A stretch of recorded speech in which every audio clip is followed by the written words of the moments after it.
So I have to officially call this as a board meeting since we're all in one place. So calling to order Hastings-on-Hudson Board of Education meeting on November 29th. Slam. Okay. Okay. Thank you all for coming out. What we really want to do tonight, my name is Doug Sondheim. If you don't know me, I'm the board president, and the full board is here except for one member who is out on business tonight. And what we want to do is really, at a very high level, twofold today, which is share the contents of the bond and how we got to where we currently are. I think it's really important to point out as well that this is a first presentation to the public, and this is not necessarily what would be put on a ballot. That decision is going to come in the next couple months, and when the board will vote on what actually goes on the ballot. And so your input here today on the 10th, anytime you want to write in or anyone from the community wants to write in, will impact and inform our decisions about what goes into the bond. So just to give you a sense on how we got to today, this has been conversations over the past year that started with the facilities committee and members of the community that were on that committee as well back in the fall of 2017. And the document that they used to inform projects was a 2015, right, building condition survey, wherein the architectural firm H2M, along with Joe Materano, our head of facilities, you were here then, Joe, right? Yes. That was you, okay. Did an assessment of what was needed in the building. Some of the things that came up on that we cover in the operating budget, so we don't put that forth. Joe's got a great team who does a lot of great work over the summer, and so we're able to accomplish some of that in our operating budget when we have some leftover and ability to do that. And then some went into what you see here. So the original list, as it came out in the fall of 2017, was somewhere on the order of about $35 million worth of projects. And so you can see that now what we're proposing is about half of that. And so through the spring and the summer, through a variety of conversations, about 10 million came off of that. Some of it is stuff that, we're just going to push that out into the future. Some of it's stuff we think we can accomplish again in the operating budget over the summer throughout the year. And then, so around August, September, we ended up with about $25 million worth of projects. The board, September, October, November, has engaged at each board meeting somewhere an hour or two of conversations. So I've had about somewhere in the 10 to 12 hours worth of public conversations about what should be in the bond. And that has resulted in what you see before you now, which is shaving of another $8 million off of the bond. And getting it down to what we feel, and the board still has some conversations to do about this. The board's not totally aligned on everything in the bond, but we're pretty aligned that the general vicinity of where we are now is getting pretty close. But that's really where you come in as a community. We really want to hear from you and what you feel is important. We think we've done a fair amount of hard work, and quite frankly, Maureen and Joe and their teams, and Veronica and her team at HTM. Veronica, I should introduce, Veronica Burns is from H2M. She's our architect, and Megan O'Grady as well is from H2M. And for those of you who don't know, I keep referring over here, but Maureen Caraballo is our Director of Finance, and Joe Materano is our Director of Facilities. And the board has nameplates, so. So with that, I'm just going to start off. So we're probably going to only spend, hopefully, half hour or so on the presentation side. We want to hear from you, but we feel it's important to give some information before we get feedback. Were people able to download the document that we put together? Okay, so that was in an attempt to short circuit and not have to do too much today, was why we put that together. So if you looked at that document, you'll see the current bond amount somewhere in the ballpark of 17 million. We're hoping to get a vote by early March. That is pretty important timing because essentially it takes order of magnitude about 12 months for the state education department to approve plans, and that's an important part of the process because once they approve plans, very often they approve giving back some stuff that's aidable. We hope now that a large majority of the work we're proposing is aidable, which means we get about 42 cents on the dollar back from the state. So that is the actual cost of the bond to the public will be below, pretty significantly below $17 million. We can go through, so I don't want to make this turn into a math class right now, but we can go through some of that, but it would shave off at least several $million at a minimum. But you've got to, in order to do construction starting in summer of 2020, we would have to have a vote done by early March. If we miss that, there's a chance we would miss the start 2020. We would have to wait until the summer of 2021 to get started. There are some items that we could do that are not dependent on having school out, but many of them you need to have children out of the building to do. And so you need to get that started in the summer. So that's why that vote timing is pretty important. We've also put together, for an average homeowner, the current size of the bond at $17 million would equate to approximately $400 a year for the average homeowner. If your home is not worth $825,000 on the nose, you can multiply in $100,000 increments your home value times 48 to get to what your cost would be for this size bond. And then you can see the tax rate increase there, which is a 2.28% tax rate increase over the current tax rate. Okay. Just want to give you an idea of when we look at investing in schools, one way to look at comparative numbers is by looking at neighboring districts. And you can see Hastings in comparison to other river towns here as far as investments go.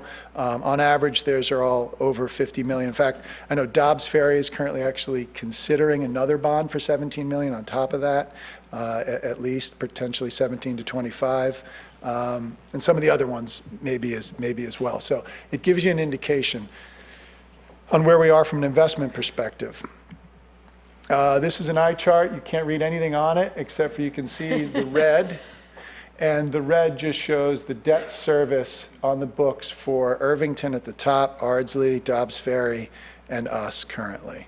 Specific debt service numbers are in the document that we sent out. So what you can't read here, you can read in that document. It's on their chairs also. Oh, and you have it in front of you. Okay, great. It's one of those papers.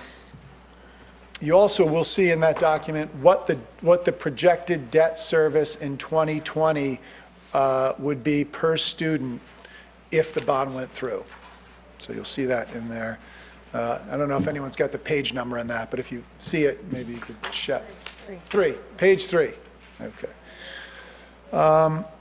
So with that, I'm going to pass it over now to Maureen and I think Amy Kazis, our elementary school principal who's here, will help her out a little bit, just to talk about how we got to this list of items.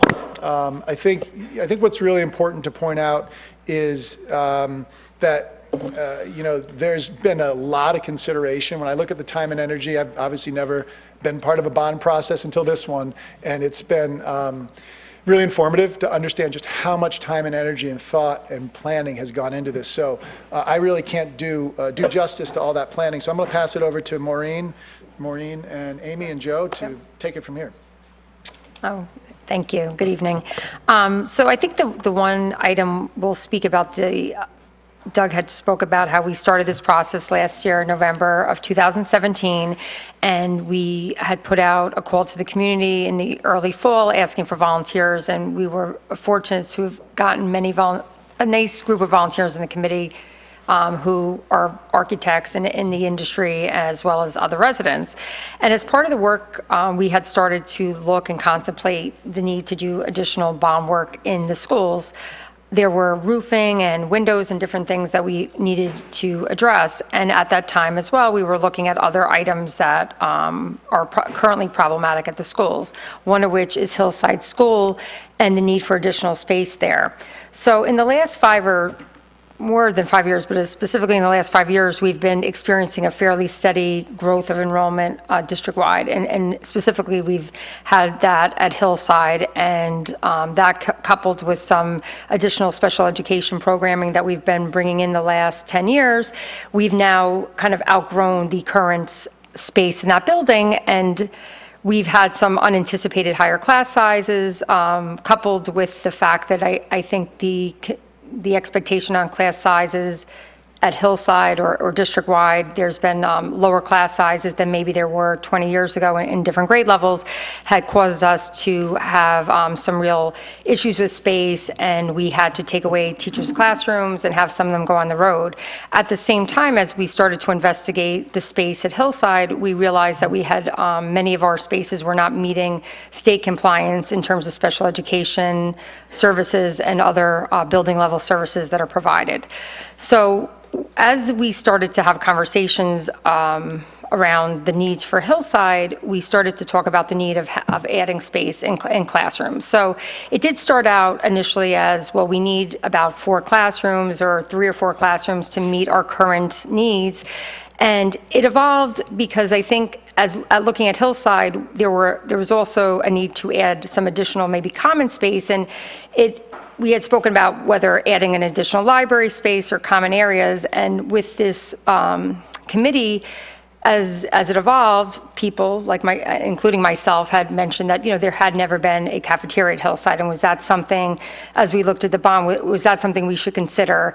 And in doing so, what other opportunities for space within the existing building would that allow to be renovated? And as we contemplated the different adding of different types of spaces, it evolved to be what you see today, which is a cafetorium, which has a cafeteria that can sit and function as a full operational cafeteria that would be able to sit about 2 lunch periods at any given time, and also would become a space for arts and music for Hillside as well, because it would function also with a full stage that could be used for any type of production that they're currently doing, in addition to any assembly that would be running at Hillside. So as we kept going back to the drawing board and looking at what made sense for Hillside, it just became clearer that this opportunity in doing construction, although it is obviously more expensive to add that additional space, that you had the opportunity, because you're going to be going into construction. We felt that would serve long-term the needs of Hillside by allowing other spaces. Then the existing library space would be able to move to the cafe, giving it an additional 500 square feet or so of space, allowing you to transform the existing library back to some classroom spaces, which we've kind of laid out where different classrooms we believe it will go, allow for the building level services, psychologists, or mental health staff to be more centrally located, working together with their peers, and all the building level service providers would be then, we would be able to, with having more space in the building, be able to relocate everybody. So it didn't necessarily start off as, oh, Hillside needs a cafeteria. I just wanted to, I think some people may be under the impression, but I think as we looked at what would address all the needs of Hillside, we felt that was the recommendation we're putting forward currently as far as that is concerned. And then as far as the middle school auditorium, that also, the middle school also does not have a common space in the building that they can bring multi-class levels. They, as you know, they are in the building with the high school, but the high school auditorium is basically used constantly by the high school. And as we looked, I don't know if anyone's familiar with the middle school auditorium space, but it is dilapidated and really has been pretty much unusable for 30 or 40 years. And although it's a beautiful space, it was in need of a tremendous overhaul. And that is also one of the recommendations we're making. Not only is it an unusable space currently, but middle school also is in need of having a space that can support a lot of initiatives, bringing kids together, having different types of events for kids. We believe it'll be used all the time, as we do in Hillside. We believe that it'll open up opportunities for more building level events. Should I speak about, I mean, do you want me to talk about all the projects, or should we Yeah, I mean, talk about Hillside a little bit more? I think that, why don't we just go through, in your presentation, Veronica, you guys have the renderings, We have the renderings as well as the list of the work items. the list of work, so. Yeah, I think that would, yeah, I wanted to kind of frame how we got to where we Yeah, so are that's good. today. I think it's worth, just because these slides are in this deck, one of the things Maureen shared early on was, in conversations with Amy in the elementary school, was beyond classroom space, what other space did we need? And there was discussion about library space. Libraries used to be a place where you'd kind of, back when we all went to school, you would just kind of send the kids there so you could do your planning time and they would read. But library spaces nowadays are really being used much more as educative spaces with classrooms and what's being called 21st century media and learning spaces. The current size of the one here, it makes it very cramped to be able to do some of that. So one of the early conversations was, let's put a big library in. And then instead of doing that, what it transformed to was, if we move the cafe, we can turn the current cafe into that bigger library.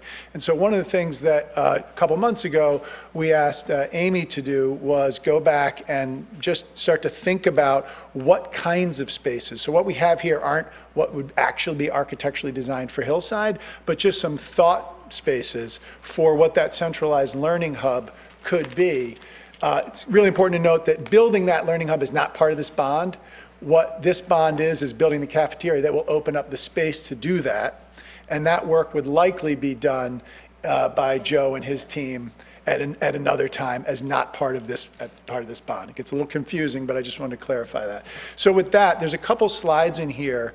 And Amy, I don't know if you want to just talk a little bit to like a centralized learning hub and the ideas behind this. Do you want to come on up? Oh, I'm sorry. You can do Oh, that. sorry. Good evening, everybody. We had talked about the idea of creating a learning commons. So a learning commons is really a space that would be central of the school, and it would be a spot for all students to be able to benefit from multiple opportunities for learning.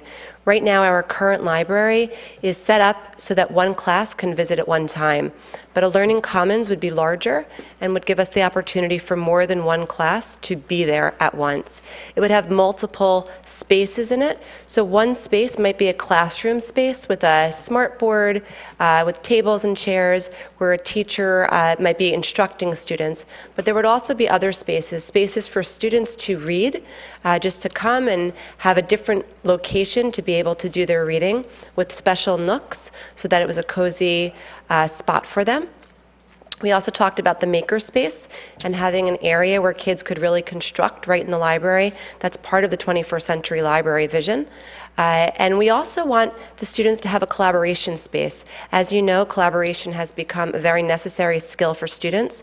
So to be able to come to the library with furniture that's movable, bookshelves that are movable, so students could really work collaboratively, the Learning Commons would be a great opportunity for that, to be able to really divide that space into those different zones, if you will. And that way teachers could bring their class to the library or to the Learning Commons even while a class might be going on with the librarian.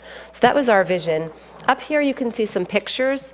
We included pictures of flexible seating, pictures that had bookshelves that are on wheels. So much like the children's gym, My Gym, it's the best way I can describe it, the idea that the furniture, although it would be the same furniture, it could be moved to set it up different ways. So that the library really becomes a very flexible learning space for students.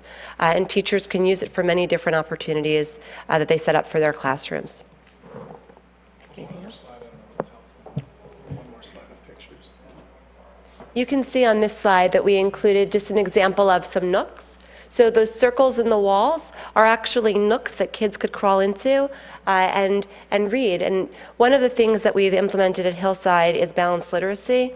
So all of our students, K to 4, have an opportunity every day for independent reading.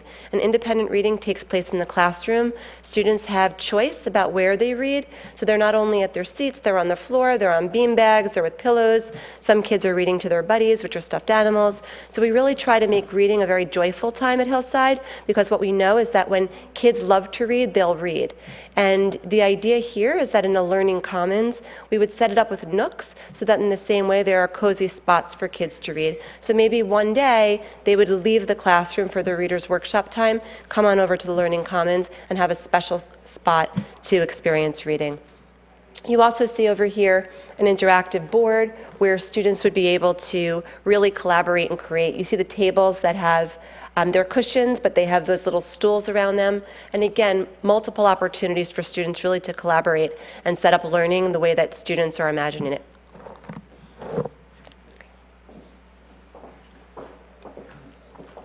You know that one of the other advantages that we had discussed and Amy and Maureen had presented on at the board meeting was the location of the cafe right now, if you all know Hillside, is in the middle of where a lot of the kindergarten and first grade rooms are. And that became really noisy for the classrooms that surrounded that. So by creating a cafe that's away from some of those classrooms and creating that as a central hub for learning that people can use coming off of those really creates a much more supportive educative environment in that spot.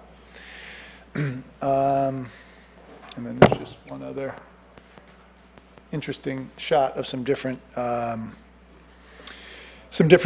nooks and furniture setups. So you'll also see this in your in the document on your chair, and this is just a comparison per square foot for Rivertown elementary schools.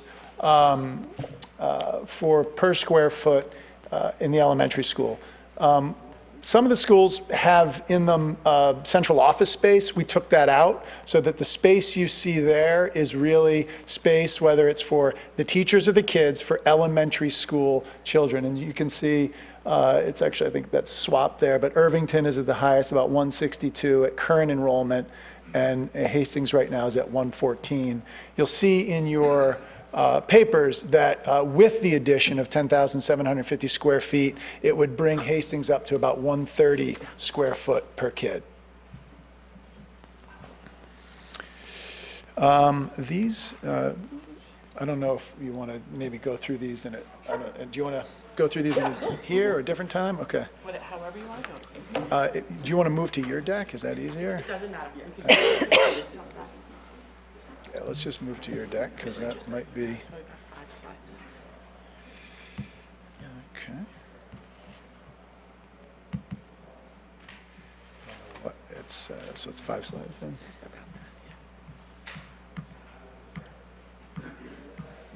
There we go. There. Oh, Okay. middle school. Okay. Yep. Hello, everyone. So now we're going to talk about the existing items that were identified in the 2015 building condition survey, and just a little bit of a history of that. Every school district in New York State is required to do this survey every 5 years, and it gets submitted to the state education department. And it's a way for the district to plan and budget for existing infrastructure repairs that potentially need to take place. Oh. Yep. Not sure why that's Oh, yeah, that's not. presenting. It's frozen.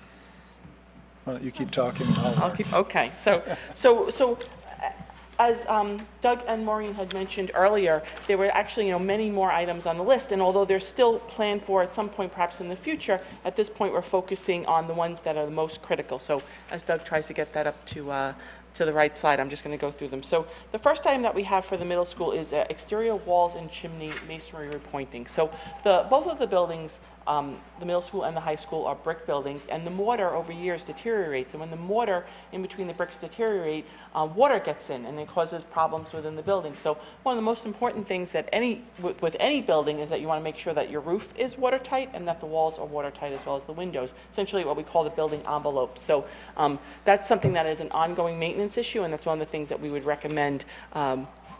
One of the things that we would recommend in terms of the middle school, high school complex. The other part of the exterior of the building is the wood cornice repair. And I'm just going to jump to the next photo, the replace the cornice, which is the top right photo. That cornice is wood, and it's in very poor condition. So we've actually budgeted for the replacement of about 2,100 square feet of it. We would replace it with a material that does not rot, and it would look exactly the same as it does now. So it would not be an ongoing maintenance issue for the district. The next item that we have is a roofing replacement. So in the 2014 bond, the district replaced the roof over the gym and over the middle school auditorium, but the remaining of the roofs on the building, other than the sloped roofs, have met their useful life and are in poor condition and leak. So we've budgeted for the roof replacement as well, and that's about almost about 42,000 square feet of roofing replacement. And with the roofing replacement also comes parapet wall repairs. So the you have the roof, and then there's a wall that runs up the side of the roof, and it's really for safety issues, and that has in areas is in poor condition as well. So there's within the budget to replace the roof also includes repairs to the parapets. So the next item is resilient tile or sheet tile flooring. So there are some areas within the middle school, high school that still contain vinyl asbestos tile, and although the tile may not necessarily be in poor condition and it's not a friable asbestos, we would recommend replacing that. So that's something that the district does continue to budget for replacement over time. So that's one of the items.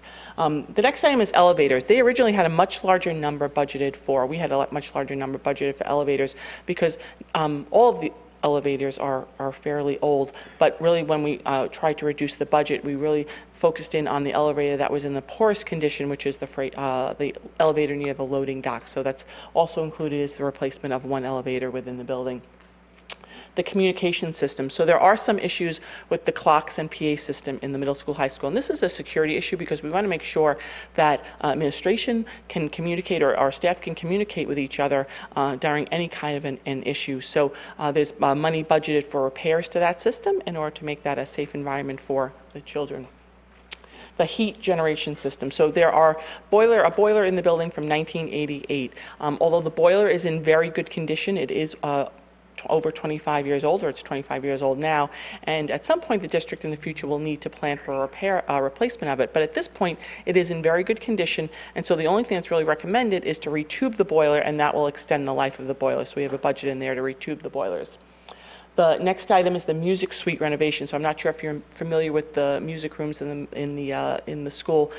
They are in very poor condition. The floors are in very poor condition, so as well as other finishes within the building. So we would recommend a complete renovation of the 2 music rooms within the building as well, and that would include a flooring replacement, refinishes to the walls, new ceiling, new lighting, air conditioning. And actually, air conditioning is really important in music rooms because we want to make sure that we're providing the right climate or climate control for the musical instruments so they don't get damaged. It would also include acoustical panels on the walls to help deaden the sound so it's not a distraction to other areas within the building. And so the total, these really necessary items within the building, the base bid items, the total for that is about $4.7 million.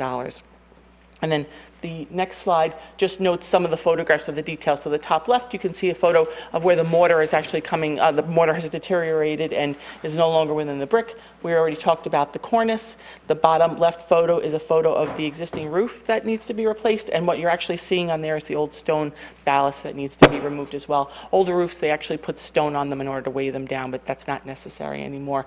And then just a picture of the clocks that need repairs.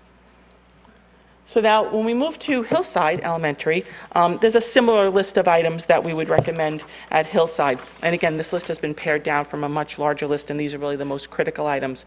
So similar to the middle school, high school building, there's some masonry repointing that needs to take place, again, in order to keep the building watertight and maintain it. There's some roof areas that need to be replaced. Some of the roofs were replaced during the 2014 bond.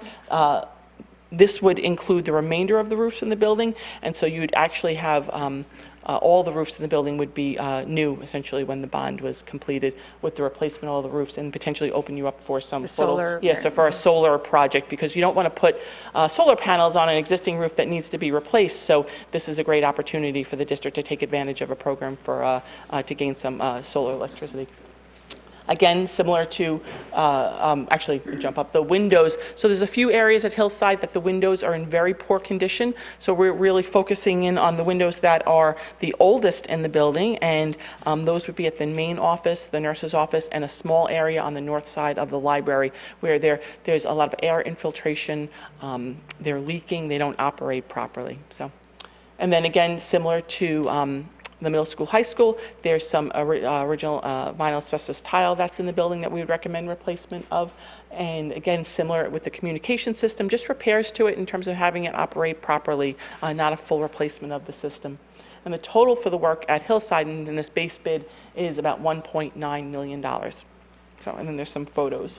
Just some photos of the existing roof that needs to be repaired, some of the windows, and then the vinyl asbestos tile, which is actually in the, it's the brown and red tile that's in the first and kindergarten and first grade area. So. Do you want to do the addition now? Is this, yeah, why don't we just move that? Yeah,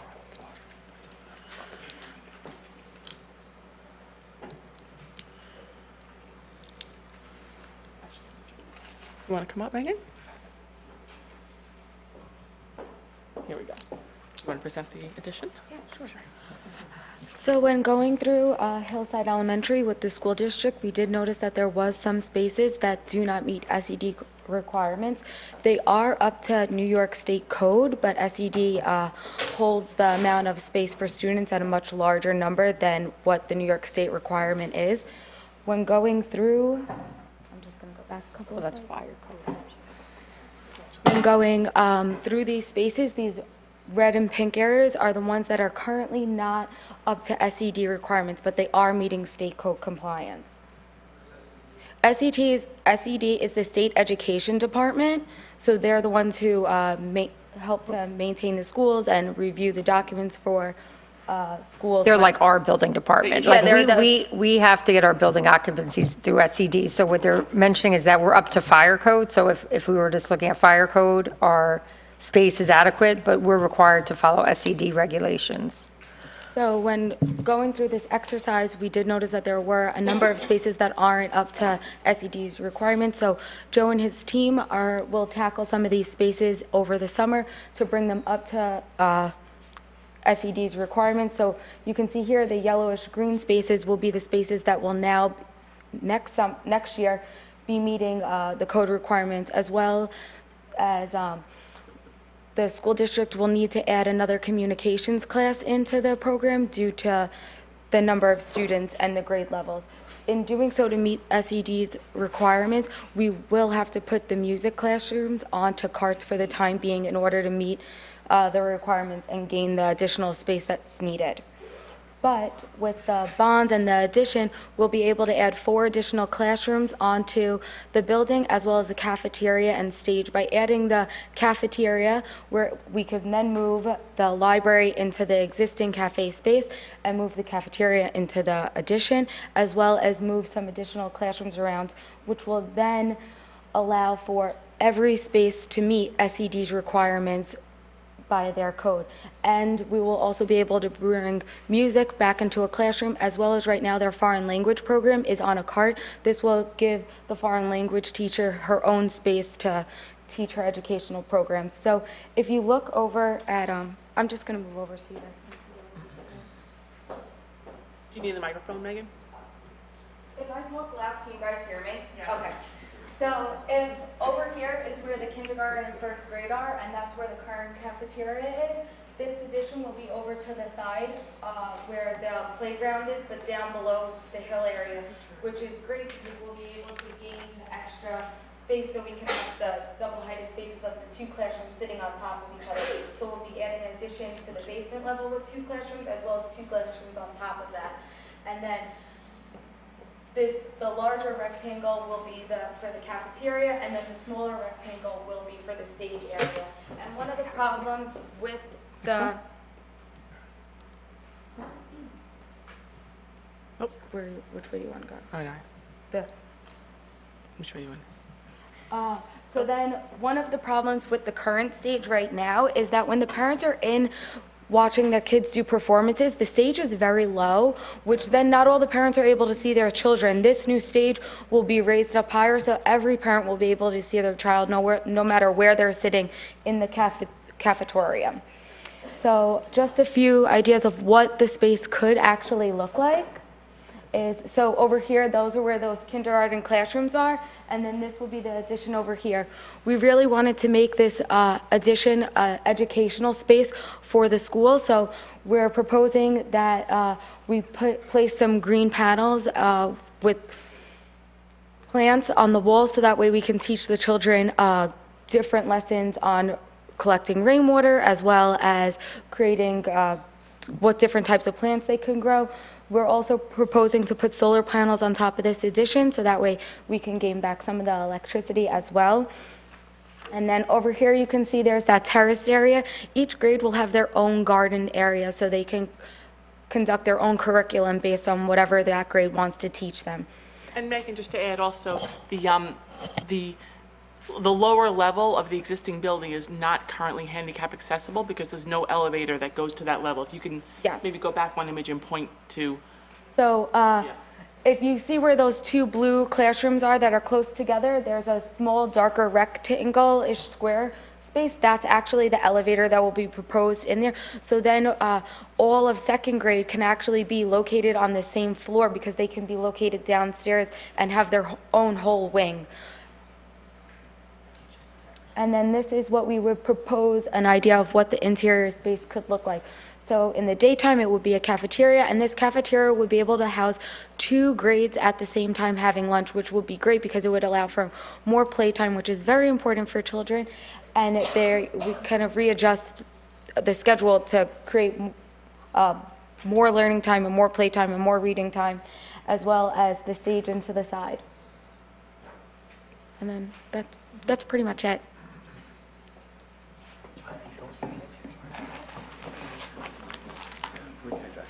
So,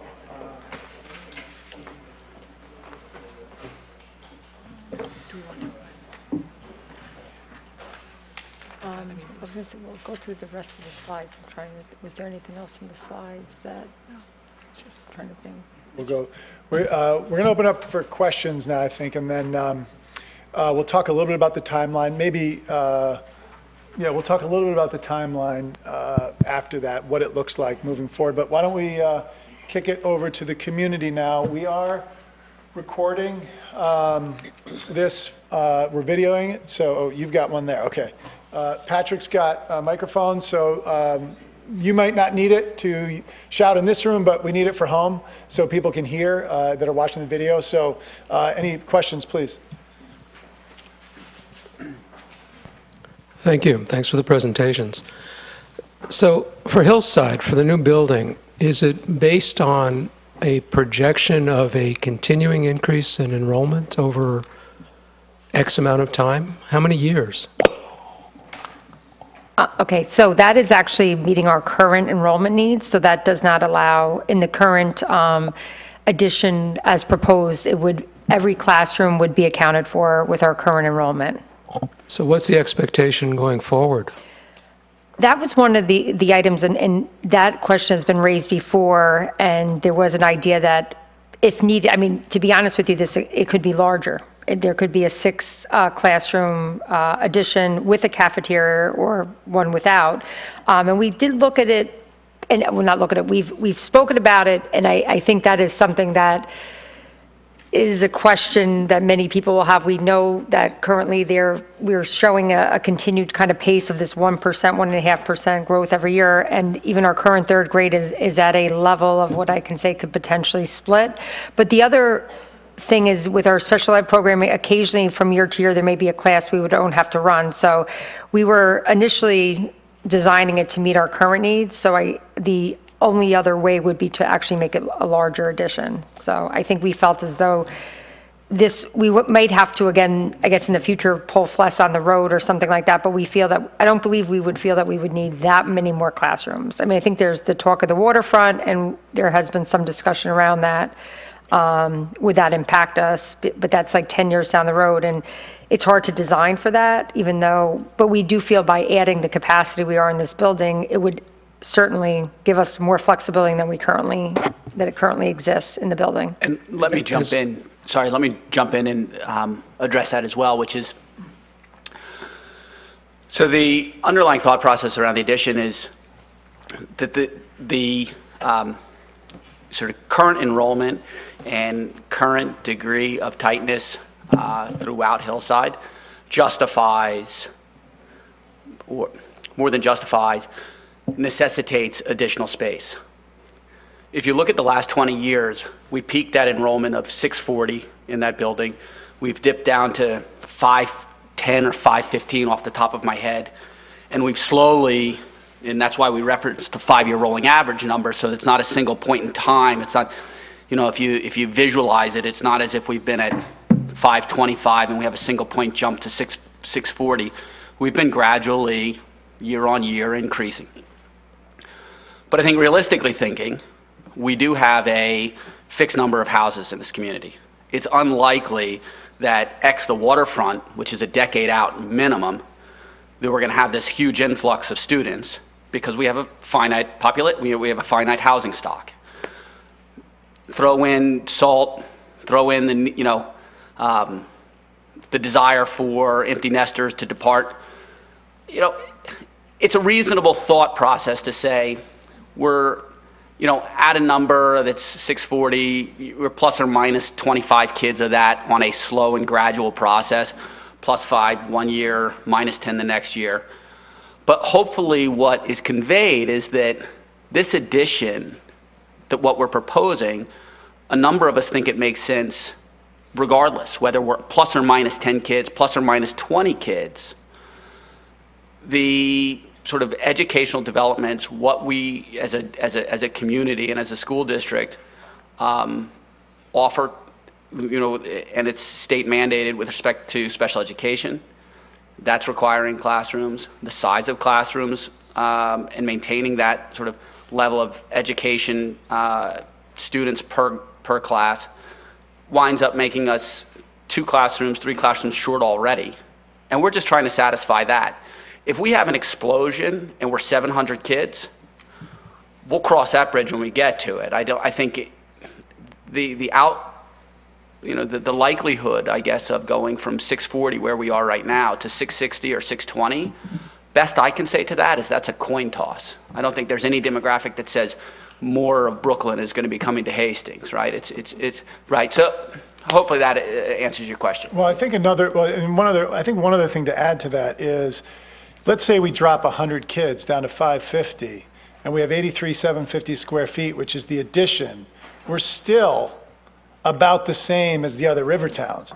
So if we add a bunch of space and lose kids, we're still pretty much on par with the other river towns. So I think it's, one of the things that was really interesting to me is when we pulled these numbers and I saw 114 square foot per kid for educative space in an elementary school, and you looked at the other ones, you hear stories from the elementary school teachers. It's tight, it's tight.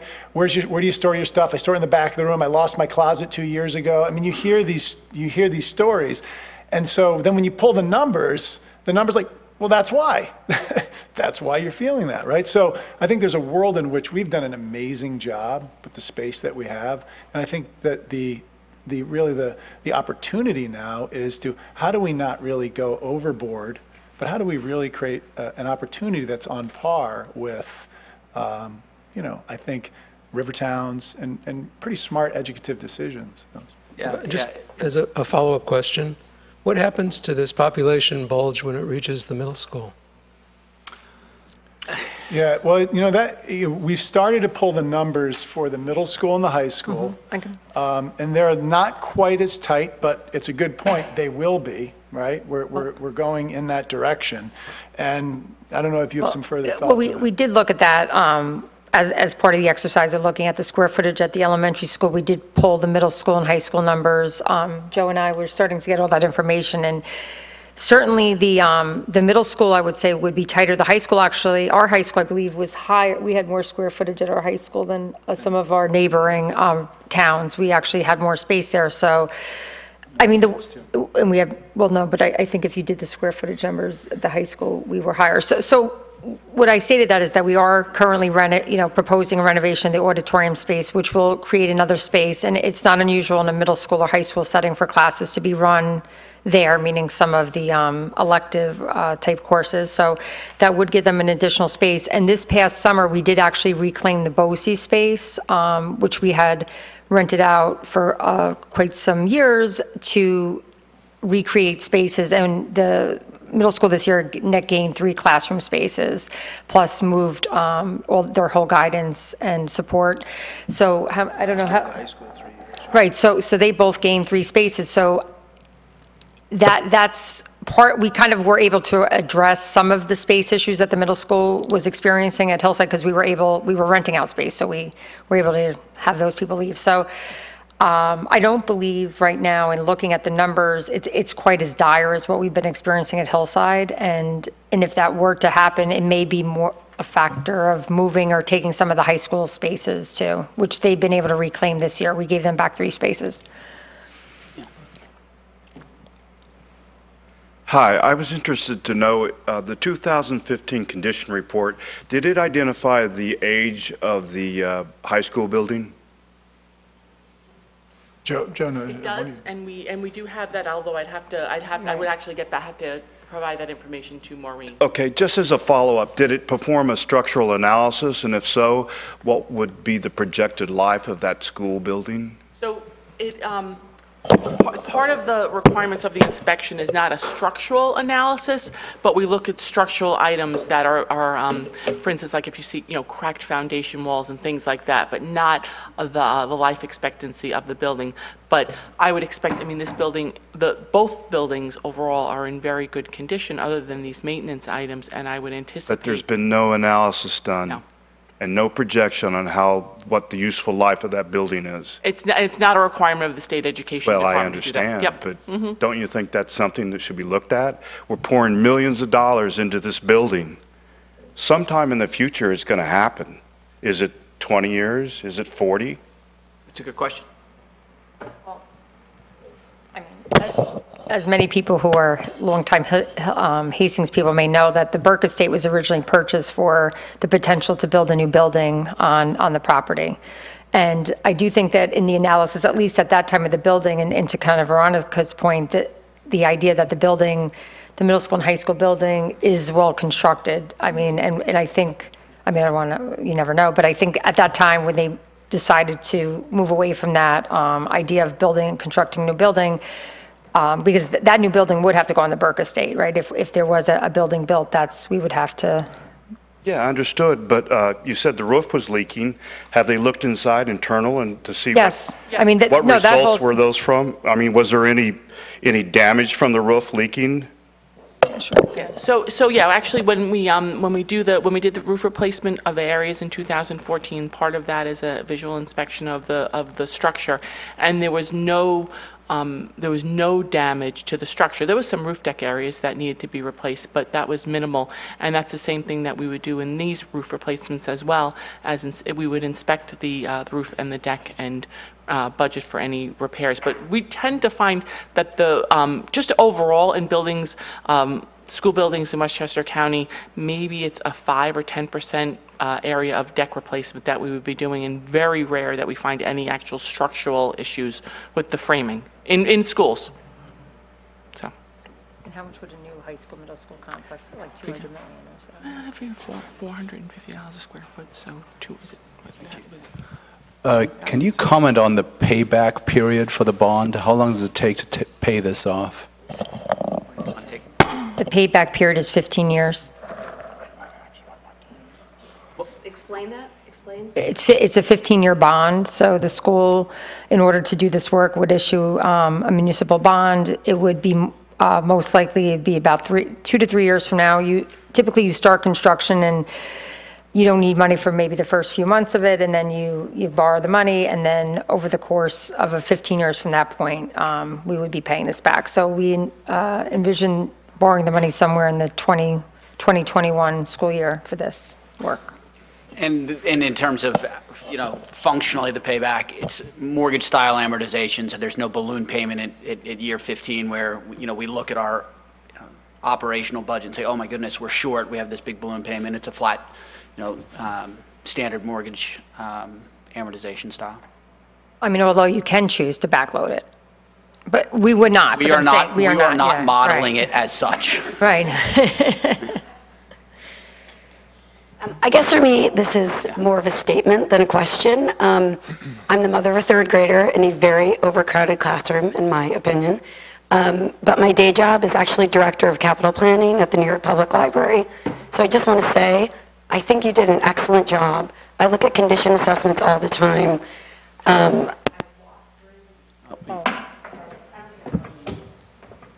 Do you have the other microphone?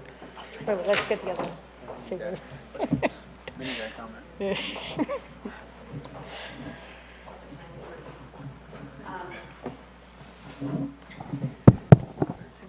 Okay.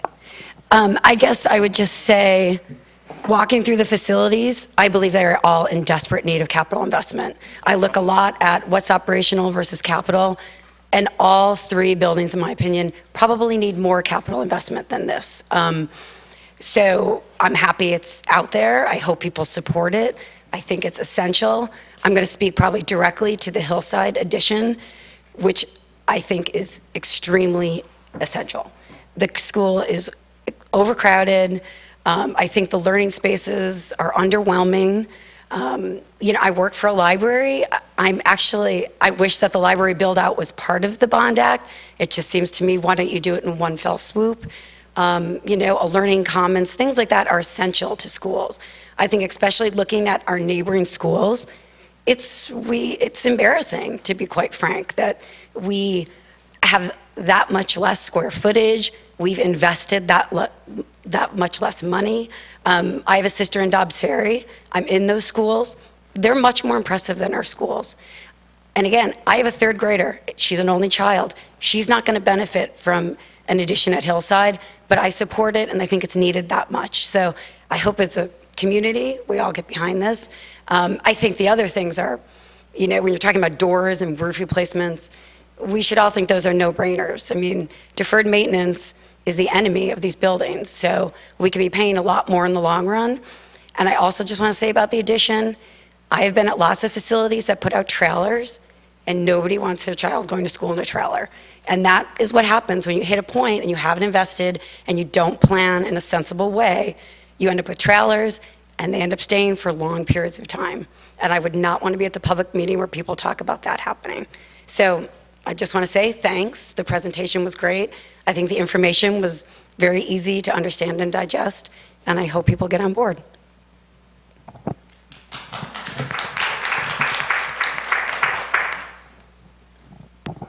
I remember during the discussions surrounding the last bond issue that in addition to whatever short-term timeline discussions we have in terms of how this bond gets put together and put to a vote, one of the things that was discussed was that in the course of that we're taking on some additional debt, but there were other older bonds, other debts that were going to expire. And I think at some point, and I don't know if anybody's thought through those numbers yet, but the community is going to want to know, well, okay, this debt is going to get added on, but eventually some other debt is going to go away. And you kind of like to see all those numbers work together. For a while, it's going to be on top of existing bonds that are still being paid off. But at some point, an older bond is going to drop off the books, and so that would be a good timeline to know as well. I'm glad you asked that question. I was sort of thinking about how to fit that in. I'm going to hand it over to Maureen to address straight away. But before Maureen talks about the bond that is imminently going to roll off, to steal your thunder, I think a number of districts typically. It already did roll off. Oh, it did roll off. It rolled off It as did. of. Oh, Yeah, we only have one. We only have one bond It rolled currently. off as of 2017. 2017, Yeah. last year. Excuse me. I think a number of districts approach their funding by immediately going to the community in anticipation of a roll-off for fear of losing that window. And what I would describe as, I'm relatively new to the board, so I sort of see what's happened in the past as a reflection of the disposition of past boards and of this community. And I think the degree to which the Board of Education has not done that, i.e. a bond rolled off in 17, and it wasn't an immediate call to arms, we got to borrow money because, God forbid, we lose that opportunity. The community's, I guess, prepared to replace a bond that's rolled off. But it's a great question, and we haven't done that, but this one does fit fairly closely with one that has rolled off. And do you want to just talk to that specifically? Yeah, so currently the district only has one bond issue, and it is typical for schools to have multiple bond issues, and some districts issue bonds every 5 to 7 years. So to Tim's point, a lot of times that's the way people structure it. They'll wait till when they know one is coming off, and sometimes they'll even propose it to communities as this is tax neutral. I personally don't like to say that because although you may not see the change, issuing new debt is in fact, if you didn't issue it, you'd have a tax deduction, right? So I think, although many districts do that, I think it's insulting. So although we would have liked to, or typically you're aligning it because every 5 to 7 years, there's going to be a need to do something, a larger scale work that cannot be in the operational budget. At the time, with the timing of our last bond, we didn't have enough time to kind of get our not act together, but to have all the information and have the scope of work. And because of that and wanting to take a little bit more time, we missed that opportunity. But sometimes people like it, but I still think ultimately the amount of debt we have currently is certainly well below, and although we appreciate it's adding to people's bills, puts us, as you've seen in the chart, at a much lower debt than almost anybody in Westchester. At one point, we were like in Putnam Valley in Westchester, I think we were the 3rd lowest in terms of overall debt, but by tens of millions of dollars. So I think we have tried to be responsible. We have very good buildings. We've been fortunate. They've served us well. But I think, we now see a need to kind of do a larger bond than we've done the last time. And the other debt, I believe, is rolling off in 2030, meaning the $8 million. Bond, yeah. I have a question about the square footage per child, or actually clarification. So the proposed 130, does that satisfy the SED compliance, or is that on number of classrooms, which isn't necessarily the same thing? Yeah, they're actually, it's two separate numbers. So the State Education Department requires for instance, a general ed classroom to be 770 square feet, and they say that up to 28 students could be in that classroom. Most schools or classrooms in Westchester County don't push that limit.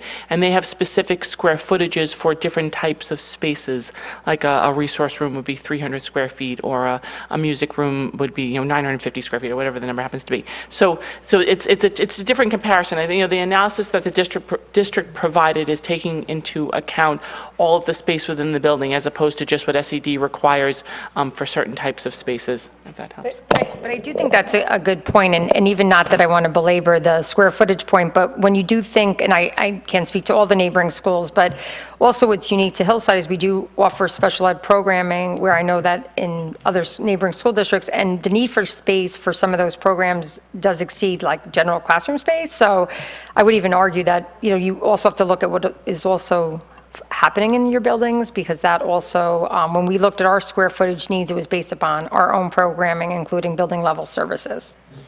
And a follow-up to this as well, is there any point of view or research or anything like that on the relationship between outcomes and square footage? Is that something that's ever been explored? I'm not sure I understand the question. Do you want to speak to? I have no idea, but there could be.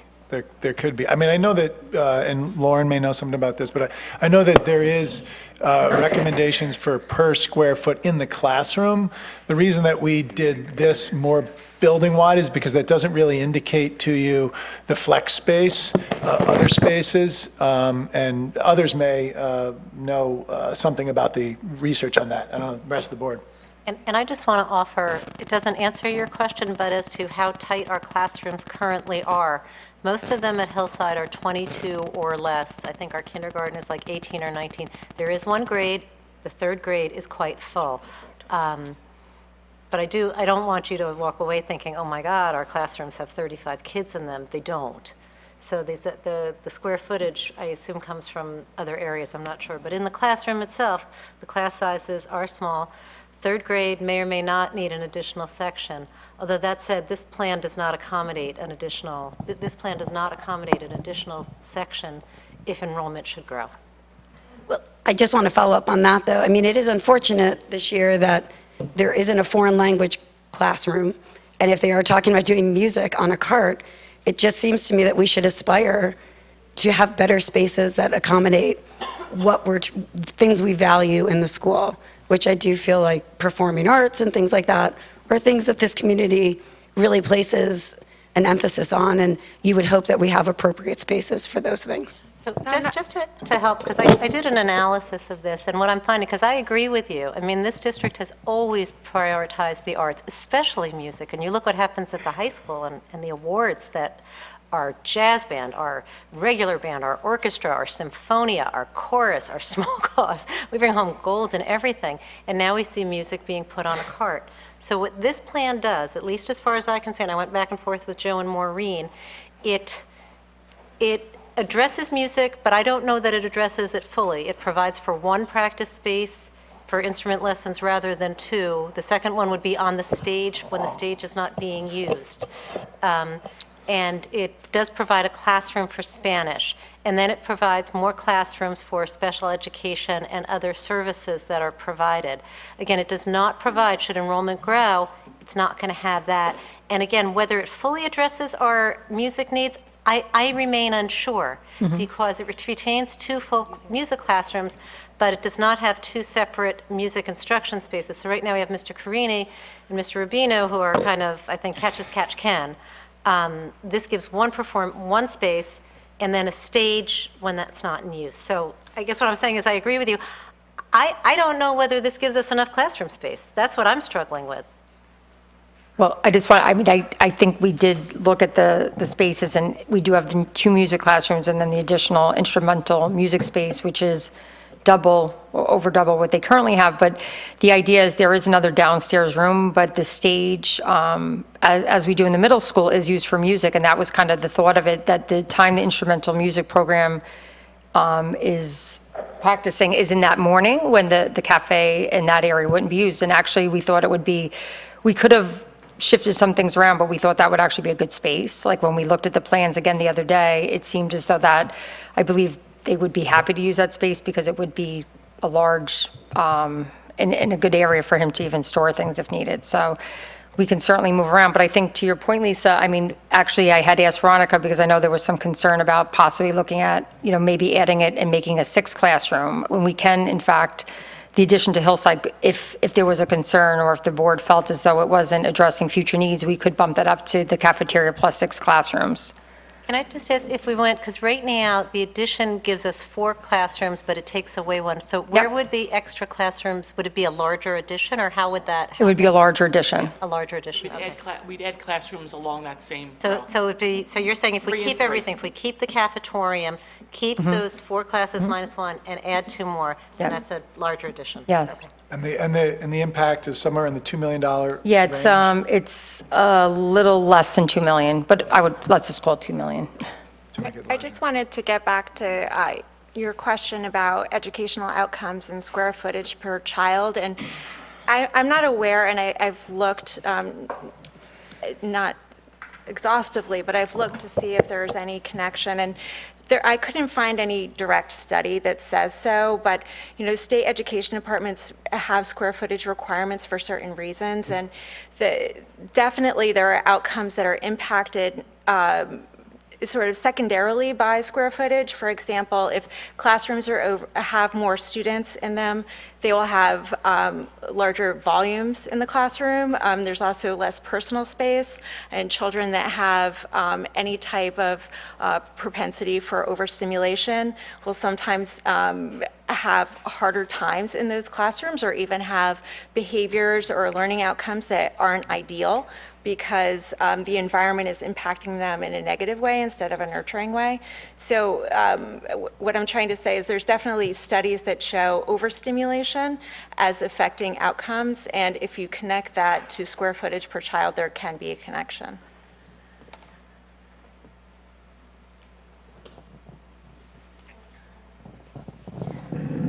How long will music be on a cart?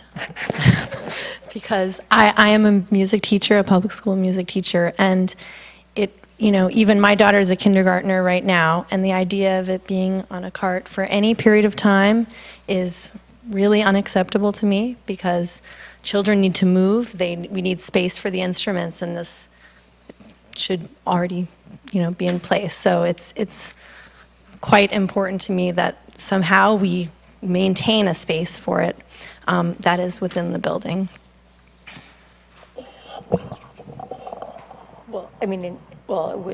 For currently, we do have it planned based upon what we anticipate next year with enrollment, that it will need to be on a cart.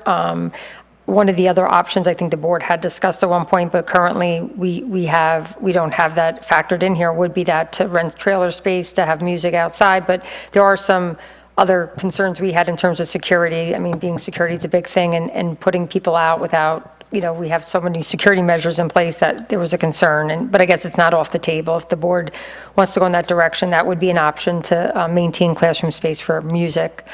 And then we would have to provide or build some type of cover for that. But if not, unless something were to change with some of our special ed programming, if we had to run one last classroom, we would then be able to give music back a classroom, I guess a shared classroom space. And we are looking, I know, Amy, we had spoken the other day, if there was a possibility, if any of, I'm trying to think what spaces, the learning lab space, potentially in the afternoon, if there may be an opportunity for music classes, but they would not be able to bring the instruments in there. But they could potentially use that, or the cafe, or this, like when that's not being used, that some classes may be able to be run in there and not the classroom. So, it is very upsetting, and I know it's going to not be ideal. So we're hoping that if we do commence with the construction with the March date, we would be able to have the classrooms ready for fall of 2021. I just want to say there are some other solutions too that we've tossed around. There's no great solution for the next couple of years, but I agree with you. Why are we going to put music, one of our prime things, on a cart? So another possibility is right now we run gym classes in the small gym and in the all-purpose room. By state regulations, we can actually fit 3 gym classes, 3 PE classes in the all-purpose room and run them all at once, which would free up the small gym. And to the extent that that causes confusion, or if kids have sensory issues, we could use dividers. Then that frees up the whole small gym, which I'm going to estimate is 1,500 square feet, maybe 1,300 square feet. That could then be used to put something else in. I'm not saying a traditional classroom, but we have 3 former classrooms that have been divvied up into smaller spaces for services, be it for a psychologist, be it for speech, be it for related services, which I see all over the place. It may be that some of those could be moved into the small gym, freeing up some of these other classrooms. Another thing we can do is, with these 3 classrooms, right now we have 3 designated for speech. We could see, are we using those efficiently? Because as far as I can tell from our data, we have 24 kids in Hillside identified for speech, and then probably some building level. But if we're saying these 3 spaces are used every day on a 6-day cycle, there's got to be some inefficiencies in there. So maybe we can be more efficient in that and open up another room. So I think within the existing space, there are some things that we can also really fully consider in order to prevent anything arts-related going on a cart. And so I think the takeaway here is that, it's not the case right now in the 18-19 academic year. The board, working with the administration and working with Maureen and working with Joe, is going to literally do everything in its power to have that not be the case, whether that be for art, whether that be for music. in the 1920 academic year. But I think what everybody here should hear, probably most importantly, and hopefully people that view this at home, is that our current space situation is a bit like playing that game where there's the empty square and you're trying to move things around to try to come up with the image. And that's ultimately what we're talking about here. It's not really about future growth. It's just about trying to satisfy the programming that we think elementary kids in this town should have. But I do want to say we have looked extensively at the schedules, and we'll look again, but there are some concerns about what is being suggested, and I think it's tough. And we are going to have another communications class back next year, and with their added services too, I'm not sure. Unless we're very tight in space, so it may be that, something's going to have to give for next year. So I just wanted to say that I wasn't really sure what to expect tonight. I didn't know who would come out to this, and I want to thank all of you who are here. And I think it's a really, from what I can tell, this is a pretty interesting mix of people with kids of different ages, kids who are possibly people without kids, kids who have been through the schools. And I think that's really important for us to be considering this. I think, unlike Tim and most people here, I'm old to the board. I'm old to Hastings. I'm not old Hastings, but been here for a while. And I've been through another bond, or 2 rounds of the bond. And I think we all see the outcome of that, and I think it's a really wonderful, ultimately a wonderful addition to the school, to the community. And I think when I listen to this presentation, what I think is important that people know and remember, and people watching, and maybe at our next meeting again, is that there's this has been a process where we started at everything we needed to be considering, and 35 million, and reconsidering and rethinking. And again, as Doug said, this may not be the absolute final version, but I feel like even as a board member, it's been a process to wrap my head around this, because I think I easily started at the place of, well, when my kids went to school here, blah, blah, blah, blah, or we had enough space, or what's the problem, or why can't you stuff a few more kids in a classroom, or, I don't really mean that, but it's very hard to move to thinking like an addition at Hillside, and it took some time, I can say honestly, to wrap my head around it until I really started thinking about the needs, which I think we've talked about. I think the needs have changed, and I think more your initial question about enrollment, that's been something we've talked about. I don't think it's always going to go up. I think it's going to fluctuate, but I think there are many needs now that were not necessary for the school to provide, certainly when my children were here in school. I think, and as well as the people who provide those services and having space for that, as well as the way that some things about education and the way we teach our children and want them to learn has also changed and needs to go into the thinking. And I think that, for me, the takeaway in this is that we have to be thinking and finding the balance of what can we do that people can afford, what do we need, and that we have to think about this, that is not just a cost to us, but this is an investment. It's an investment in our schools, it's an investment in our community for the long term. And I really think when you start to think of it in that way, it allows you to think about what we can do. Obviously, the Hillside is the most dramatic piece to think about, but the things that, the other needs that we have, and in the high school and in the middle school, we're investing. We're investing in our school, in our community, in our property values, when you see what they have in the other districts. And I think that's an important piece of it also. But I also just want to again, thank people who took time, because I know it's not easy.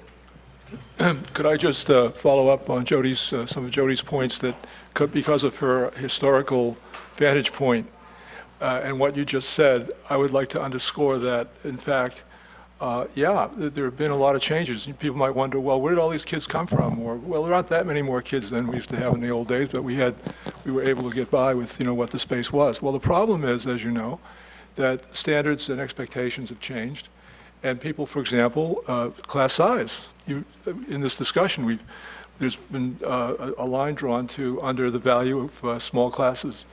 And the district does provide small classes, and they should continue to do so. But if you compare the average class size today to a decade or two ago, you would have found at that time that much larger classes were run.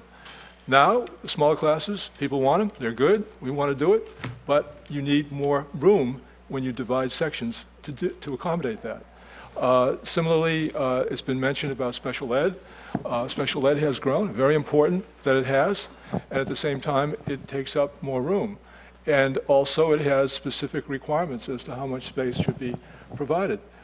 We find that, for instance, some of these subjects that were mentioned, Spanish, another thing that is new, relatively speaking, we provide for. In the good old days, that did not exist. Science expectations for what we should do there, discussion about what a library should look like. These are all improvements in the quality of elementary education that people have recognized as signs of excellent instruction and do expect, rightly so. Special ed, again, talk about bringing kids back to district. And so when the problem is that what you run into then, you can be creative and creative again, but at some point or other you run out of creativity because all the closets and all the office crooks and crannies and so forth are just very tight, to use Tim's word. And when you reach that point, you have to begin to think of how do we expand to get a little bit more space here or there. And I think that's where we are. And in the meantime, we're taking a hit as to your concern with respect to, well, maybe we're going to have to compromise for a year or two. This is common practice in a lot of schools. When they finally recognize the problem, it takes a while to catch up to it.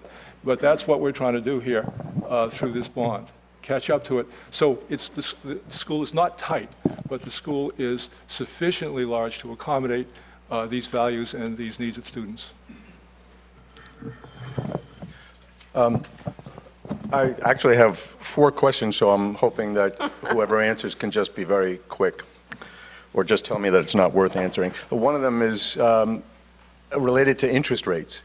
And I know that in the last bond, there was quite a discussion at the time. It was the timeliness of it. There was an urgency because we were looking at possible changes. And certainly, I mean, that can be an issue now. So I'm wondering how that factors into the thinking of the contingency of what might change. I'm sorry? Why don't you go through all 4 questions and we can prioritize. Okay. Exactly. Okay. Second is whether you've talked about how you looked at the 2015 document and you've pared down. And I'm wondering if there is a way of seeing, for us, to be able to see exactly what's been pared down, what's been put going forward. And so yeah, we have more of a context of what it is we might be, what we're giving up, because if we're doing the bond, then we're still, at the end, still going to feel like, well, we want more. So the context of what the total would actually be, and whether that's something we can see.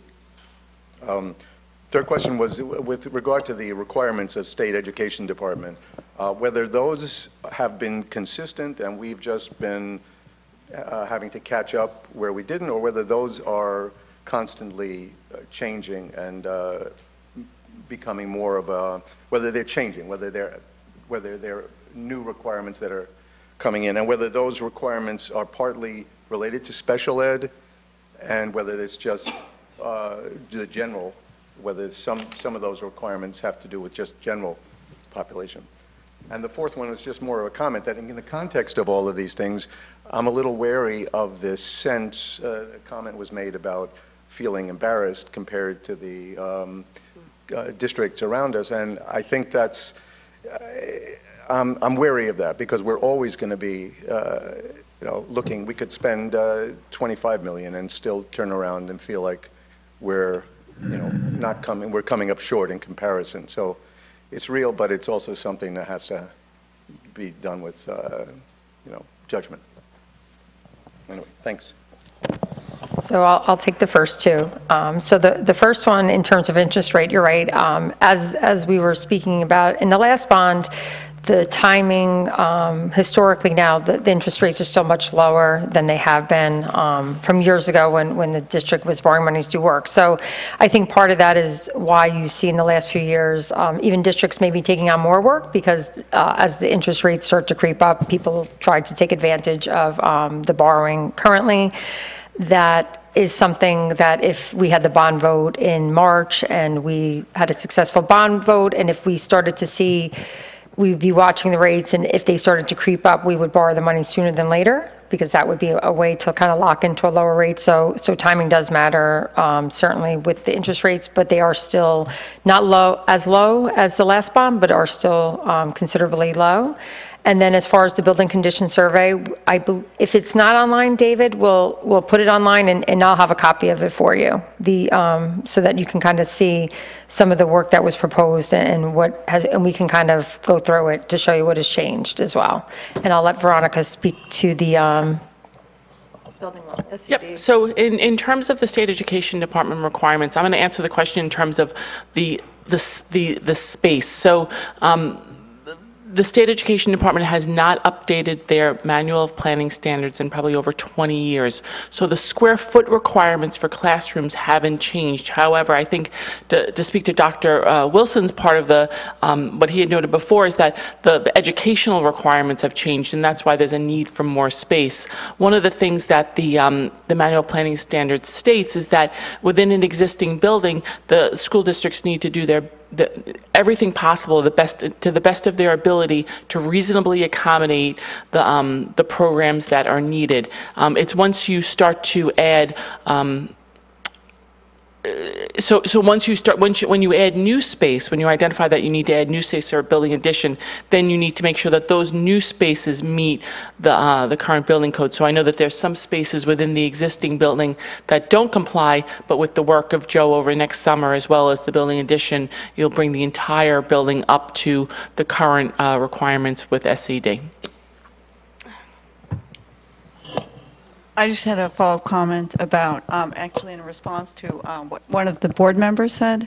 So there was a discussion about shifting of spaces and type of use within, I think the recommendation of the bond, it sounds like many of these aspects are very needed, but I'd be very cautious about shifting different elements within the building that are support services for academics, without providing them the adequate space that would be needed. So I think that would have to be a very, as you mentioned, would have to be a very slow process.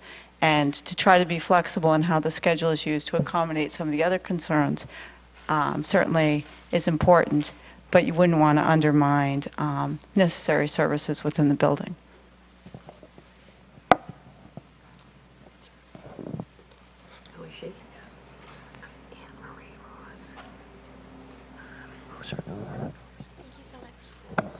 First, thank you so much for all of the time and energy that you put into our community. It's incredible what you do as volunteers, so we're so grateful.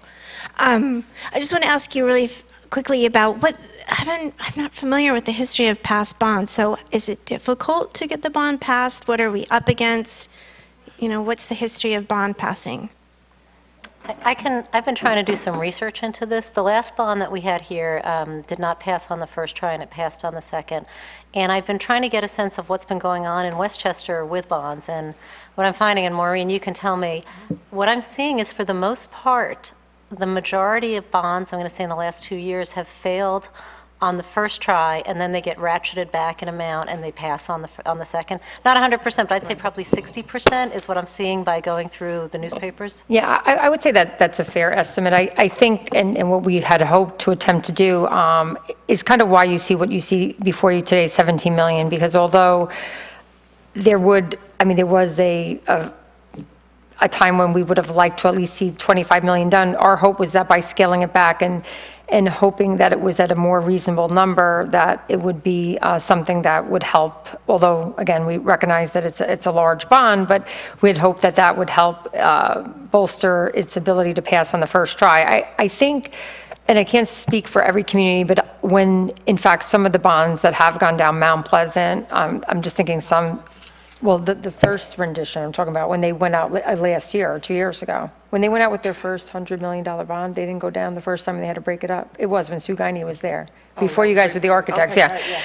So sometimes they'll go out with like their entire kind of wish list, and I think part of that is they feel they're required to do it, but I don't know if they do it and then knowing that it's going to kind of go down so that whatever number is kind of closer. I think that sometimes does happen. And then even Portchester, I'm saying some of the they were much larger bonds. That's kind of, I think the last bond, my belief is that the first time it went down because of the artificial turf, I think was more, because actually the second bond was higher than the first proposal. So I don't think it was a money issue. What percentage of the population turns out to vote, of Hastings, of the eligible population who Voted in the first one? 20%. Well, for bonds, we have a higher, I think last time it was higher than 20%. We for the had, bond. for the first bond with the turf versus grass, we had over 2,000 Yeah, people 2,000. vote. And say in like the board election that we just had in May. It was we like probably had 600. Yeah, 600.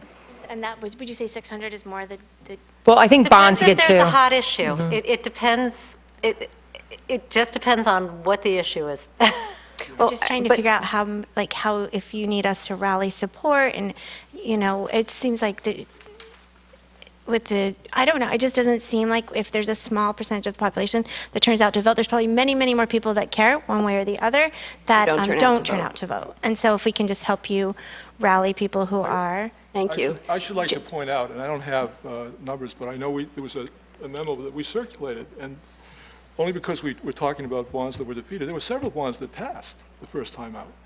And I know in my own former district, Pelham, New York, which economically is very similar, they passed over a $50.5 million bond recently by a big margin to build a new school. And so it's not impossible to get things passed on the first time out. And I'm talking major investment. Here, I think what we've talked about is very essential. We're not talking about squandering money on wild ideas. No. This should be viewed, a lot of it, as has to be done. And I know the record here, notwithstanding the Fields thing, which was not, by the way, was a problem in a lot of schools, because there was a real question there as to the science. So you can understand the debate and contention that went on.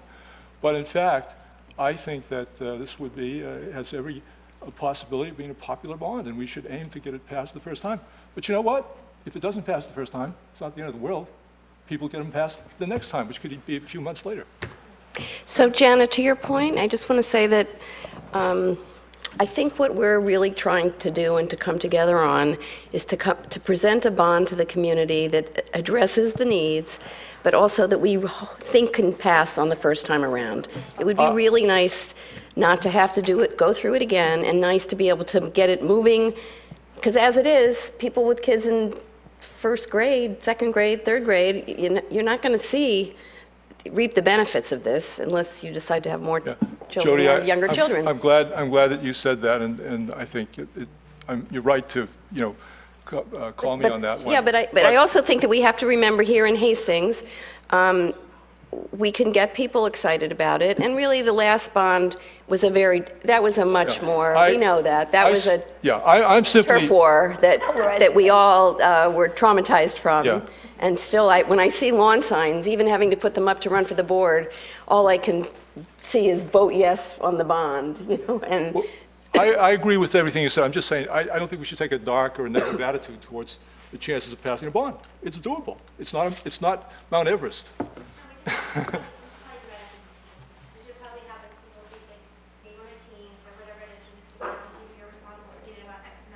There's no doubt about it. That's what you got to do. And if that's done well, that's critical. And I just want to share that there's a limit. The board has legal limitations on what we're allowed to do in terms of promoting a bond. I know it's counterintuitive, but we are not allowed to say, vote yes. We're not even allowed to do that. We're allowed to present to you why we think something should be, but we are prohibited by law. In the same way, we can't endorse as a board member somebody who's running. So we are very limited as a board in what we are legally allowed to do. Can you speak into the mic? Patrick, check it. Oh, there we go. Is on now. Yeah. Is we do such a great job with our music programs, but I am doing college tours with my daughter, and I'm seeing these phenomenal engineering spaces and maker spaces at college. And I have two sons who are very interested in engineering, and I imagine them arriving to college completely unprepared to enter that kind of space and to know what to do with it. I know we win all the music competitions. I have never heard of us winning a robotics competition, ever. So what? Science fair. They're great. So that's amazing. But we don't, as we think about bonds and things, and I just would love to see more investment in engineering and science and STEM. Well, that actually came up in part of this. You know, if we're going to do an addition, and if it's not just classrooms, what do we want? Do we want a cafeteria?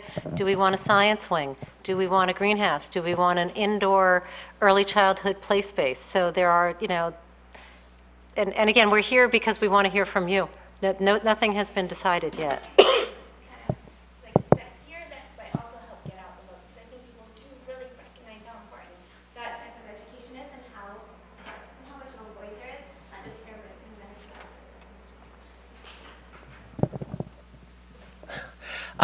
This is more of a statement than a question. Just reading the general feeling of the room, I want to piggyback and emphasize the same basic points. It seems like this proposal is extremely well done, completely justified, and if anything, its drawbacks, as far as I can see them, are that maybe it isn't ambitious enough, that it appears to accommodate present capacity as opposed to planning for very likely growth, considering the fact that the demographic and economic pressures that are, you know, driving more people and more families with small children to Hastings are not likely to change in the near future. I think it would be prudent to plan for growth, or at least, at the very least, to have some breathing room so that in the future, let's say we pass something along these lines that accommodates present capacity, we are not once again put in a position where a program that is highly valued by the community is relegated to, you know, a second status position, even after an investment has been made. So you know, given all of the things that have been stated, I want to both express appreciation to the board and to the work of everyone on at that table, and at the same time encourage perhaps a slightly higher quantity for when the actual proposal is put in place. Well, I'm going to ask a follow-up question, not to you, but to Veronica, because, you know, one of the issues that is coming up is there enough classrooms? And that's what I've been asking you all today. And we're also trying to find that sweet spot of a number that everybody's okay with. You know, right now we're talking about a 2.3%, you know, increase in property taxes. So where's everybody comfortable? So if we decide we can't go over 17, my question to you then would be, what if we decide we need 6 classrooms? We don't want to take that $8 million addition and ratchet it up to 10. If we were, I'm not saying that's what we're doing, but if we were to take out the cafeteria and just do a 6 classroom addition then, can you give me a ballpark figure on that? Yes, we can. We actually calculated that. Oh, thank you, Veronica. No problem. 6 million. 6 million. 6 million, okay. Yep. No, like Lisa was asking, if we didn't do the cafeteria, which then it would just be classrooms and we wouldn't renovate any other spaces, it would be $6 million versus the $8.8 million that we're proposing. It would be if, as a board, we don't think, if we come to a decision saying we don't think a $19 million bond will pass, what do we want to do? I just wanted to have all our facts and figures.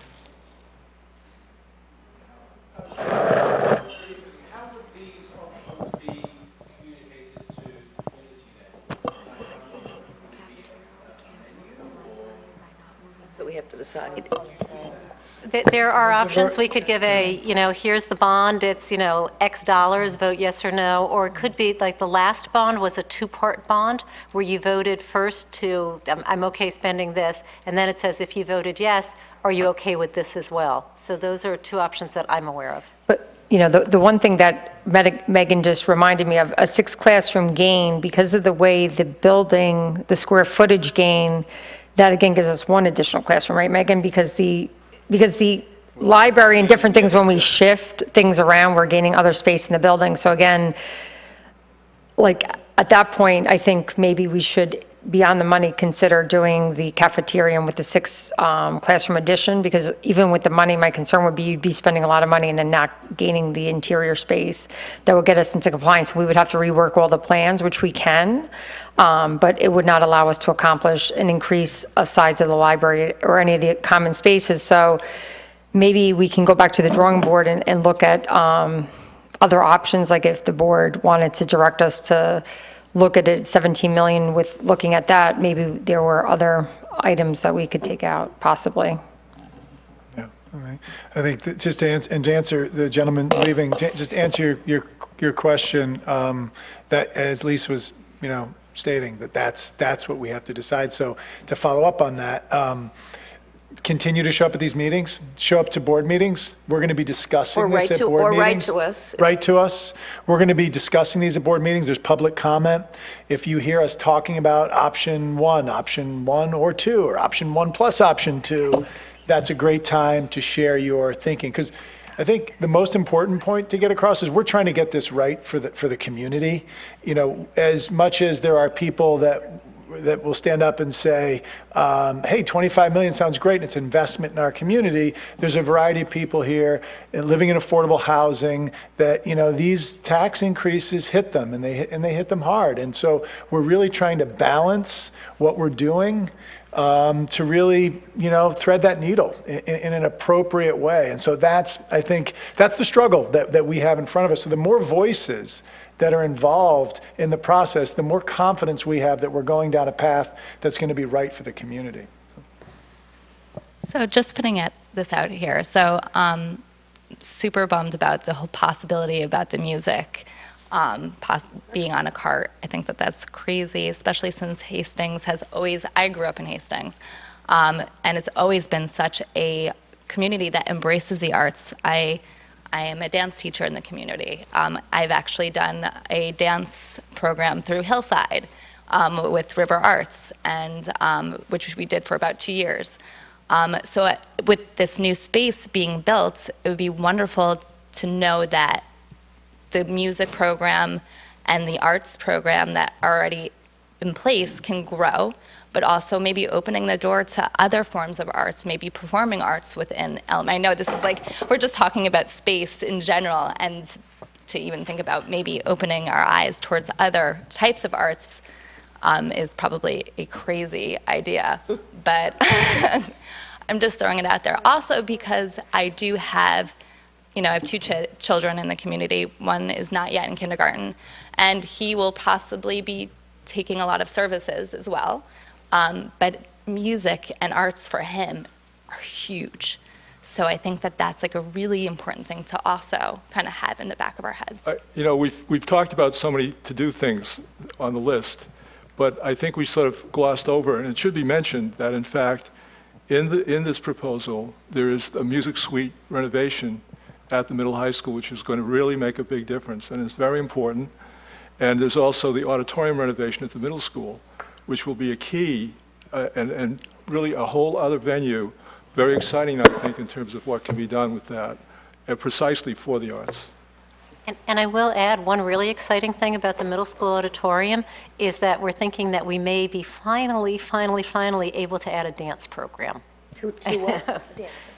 And also at Hillside, the idea behind the cafetorium is actually does create a theater space. And if that's why it was designed that way, because to be honest with you, if we didn't do the stage in there, it would be $1 million less. But the idea that that could also, how large is the stage, Veronica? 1,700 square feet? Yeah, so the stage is 1,700 square feet, and it is an actual stage, and is a performing arts place. And I think as we looked at that space, and to your point, I think the reason, what you see at least before you write in the current state, is that because of the arts program, and although they have the 4th grade play, that they may not only be, they may have opportunities that don't currently exist in the space as it exists, and that the cafetorium as a auditorium space with seats could, I think, hold up to 540 people to watch a performance. So again, was part of the idea that would double as an art space as well. Wasn't there, just to be clear, if we didn't do the cafeteria, but we wanted to upgrade the current multi-use space that has a pretty significant cost anyways, right? Well, what we had given a number for, because the current flooring in the all-purpose room is designed for the intended use of as a gym, as a room for PE. So the current flooring, which is actually fairly new, would then need to be changed in order to accommodate like a theater and or cafeteria space. But we also look to add central air conditioning, because the new cafetorium would be central air conditioned. And if we were to make those upgrades to the existing space, it would be $700,000. I do want to add, but by the way, I'd like to hope that we can air condition that space regardless, because I think our buildings should be entirely air conditioned, which it sounds like they're most of the way there. Yeah. But I do want to say that the current all-purpose room, Hillside was awarded, a very, very large grant from the Hastings Education Foundation, I think close to $50,000 to improve the stage. And my understanding is I think some of that work has been done, but it's on hold right now pending the decision as to what's going on here. Is that correct? Yeah. But the items there would be able to be moved, because most of it is like sound equipment. It's not actually physical work done to the stage. So, right, Joe, correct me if... Oh, yeah, no, I was just saying, but when we were talking about operating budget, just I wanted to point out there is a sizable grant that has been given. Oh, yes, it is. Most of the work has been done. It's audio, visual, and speakers and sound system. And this audio, visual, the screen. But the stage is not being touched yet until we decide what we're going to do with the space issue. And that, I know at one point, the stage was actually being looked at as a area to do something, like an office or a classroom or some type of, we had contemplated actually closing off the stage in order to pick up space. Hi. So I just want to say first that I think the community really values the schools and the buildings themselves, and that Hastings, as everyone here probably knows, has been a high-achieving school for a very long time, and that the experiences that the students have in the buildings are definitely very heavily influenced by the buildings themselves, so not to take any changes to the buildings lightly. So I guess my question is, if the feedback from the community were that the $17 million was too much money, or the changes were too significant, too radical, too comprehensive, too much of a wide scope, if they were hoping for more, I mean, not that work hasn't already been done, because I'm acknowledging that, but if they were hoping for more effort into adapting and salvaging and reusing and focusing on efficiency of space, efficiency of resources, if that were the consensus of the community and potentially of the board, what kind of changes you might make to the bond as it stands right now? Well, I think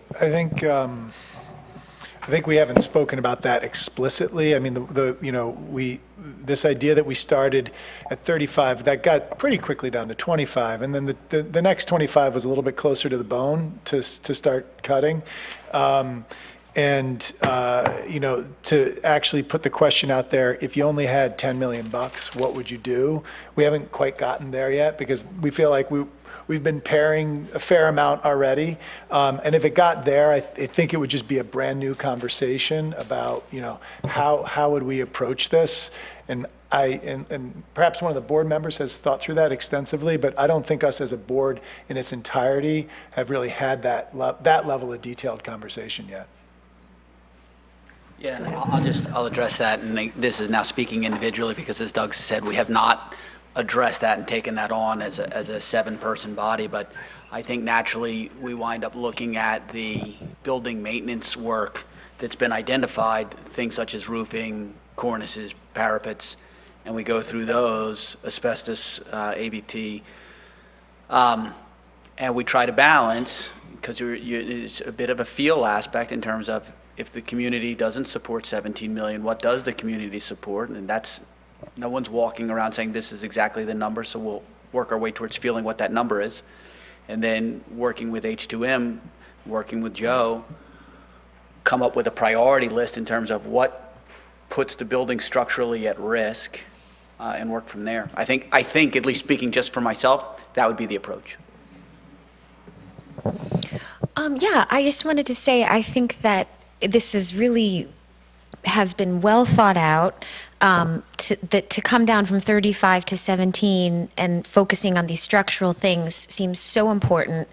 I personally think these sort of multifunctional spaces are a real win. You know, I'm an artist myself. The theater space being able to be used as a music space, maybe to expand some of the STEM stuff. I don't know. I'm a Girl Scout leader, so I could see lots of, you know, boxcar derbies and stuff. You need space, you know, you need straight ahead space. And I think the lay of the land here in the room is supportive, and maybe there is room. I don't know what the lay of the land in the rest of the community is, but maybe it's, you know, 20. I'm not a numbers person, but I am in favor of this and this sense of a shared space. I think, I don't know, I just think you've done a really great job, and I wanted to commend you on it.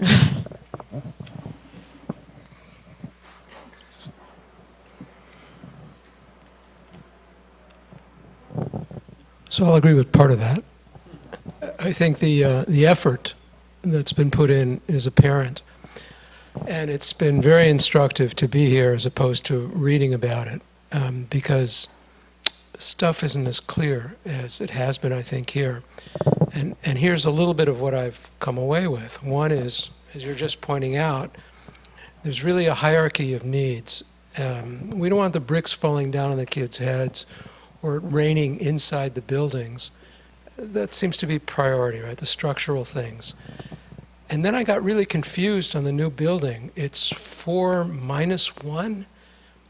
We're moving this room to that room, this cafeteria to that space. I think that's going to be very hard to explain to the rest of Hastings. I can explain it really clearly here, right now. Pardon? I can explain it really clearly right now. I don't mean for me right now. Oh, no, here, no. I know, but I think that whole 3-1 thing, it's a net 5 extra classrooms right now as the current proposal that you're looking at in that document is. You add 4, a kitchen takes 1 away, so that's 3, and then the cafeteria opens up an opportunity to move 2. So that's 3 plus 2 is 5. But you hear how complex that is? Okay. I'm not saying for me. I'm saying, when I was here, I heard about it. I'm still having to think it through, even as you just said it again.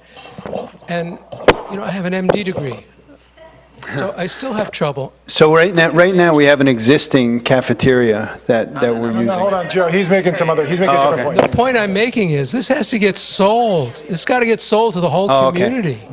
It's got to be clear, and this is not clear. The building is the big item on here, and the big item is the least clear for its need, other than it's a state requirement. That's straightforward, simple. We need this building because the state says you're out of compliance, and this is the way you become compliant. And if that's completely true, and that's what the $8 million is about, then that's the end of the argument there, I think.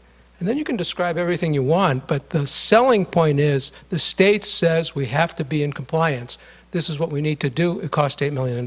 Yeah, and I think one of the things you're probably seeing as well is the board is still discussing and talking through some of these points as we are processing the different options.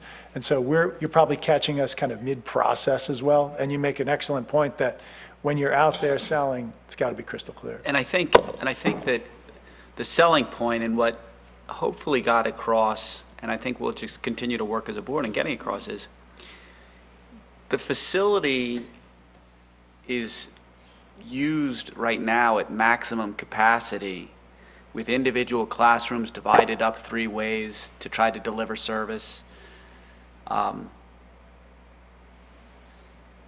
Really essential specials, what they're referred to, at least what the Students' Day is referred to, and specifically talking about foreign language and talking about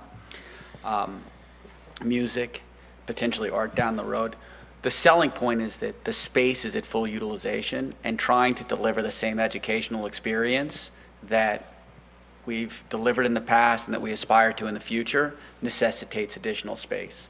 And that our thought process and what we're working through as a board is what's the best possible expression of that additional space. And Maury, I just want to clarify, just so that we have accurate information out, the $8 million, the full $8 million addition is not to bring us up to code.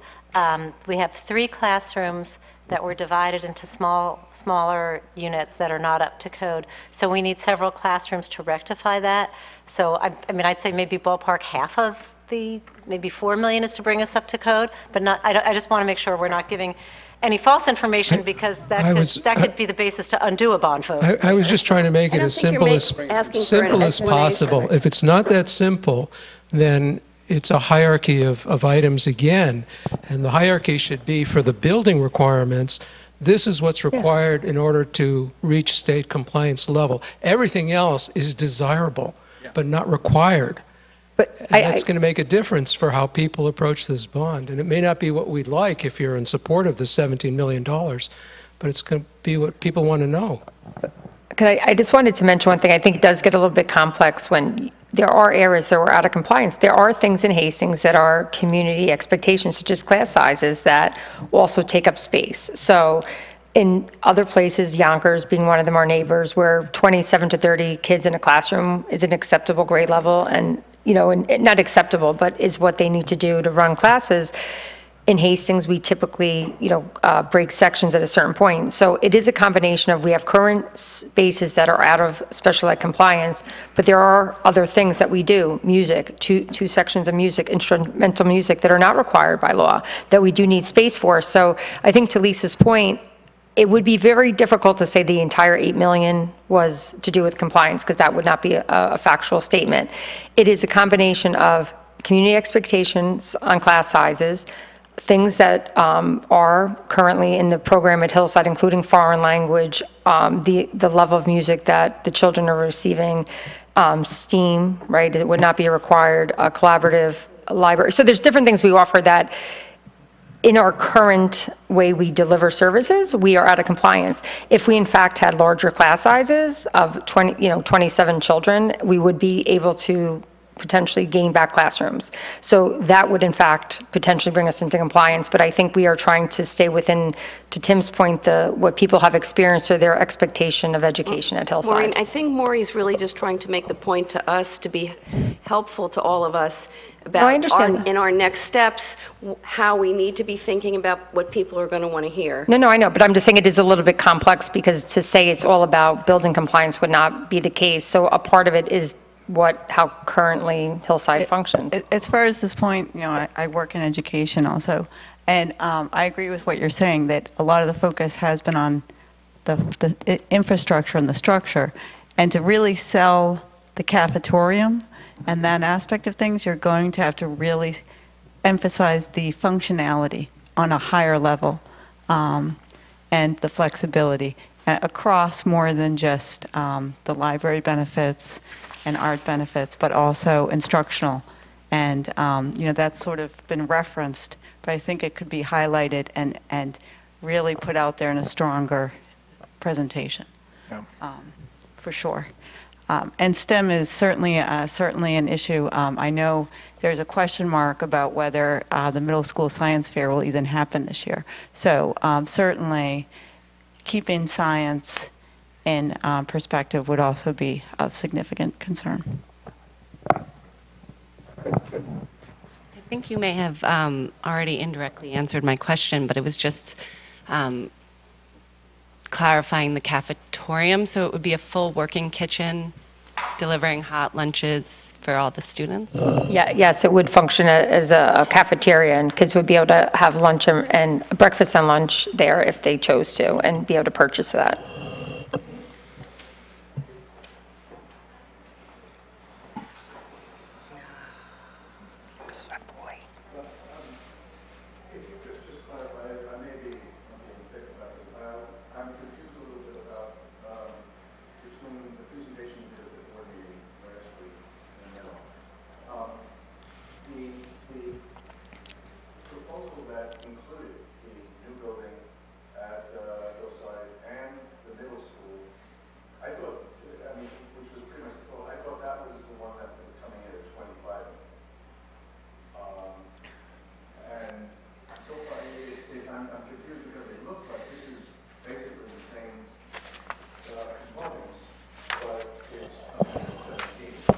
Well, no, there's actually a variety of things that have been pulled out. So for example, parking lot at Hillside, that was in the change of $300,000 to $400,000. Instead of doing all the windows at Hillside, it's a quarter or a third of the windows. So instead of, the locker rooms were $2.7 million. Those are no longer in there as well. So it was a series of items like that, everywhere from $2 million down to $300,000 that were pulled out, some of which part is still in the bond, but part will be done out over years with the operating budget. Except for the locker rooms. You're very tricky. Not the locker rooms, though. What's that? I said you're very tricky, but I'm saying it in a very positive way. Oh, okay. Thank you. Congratulations.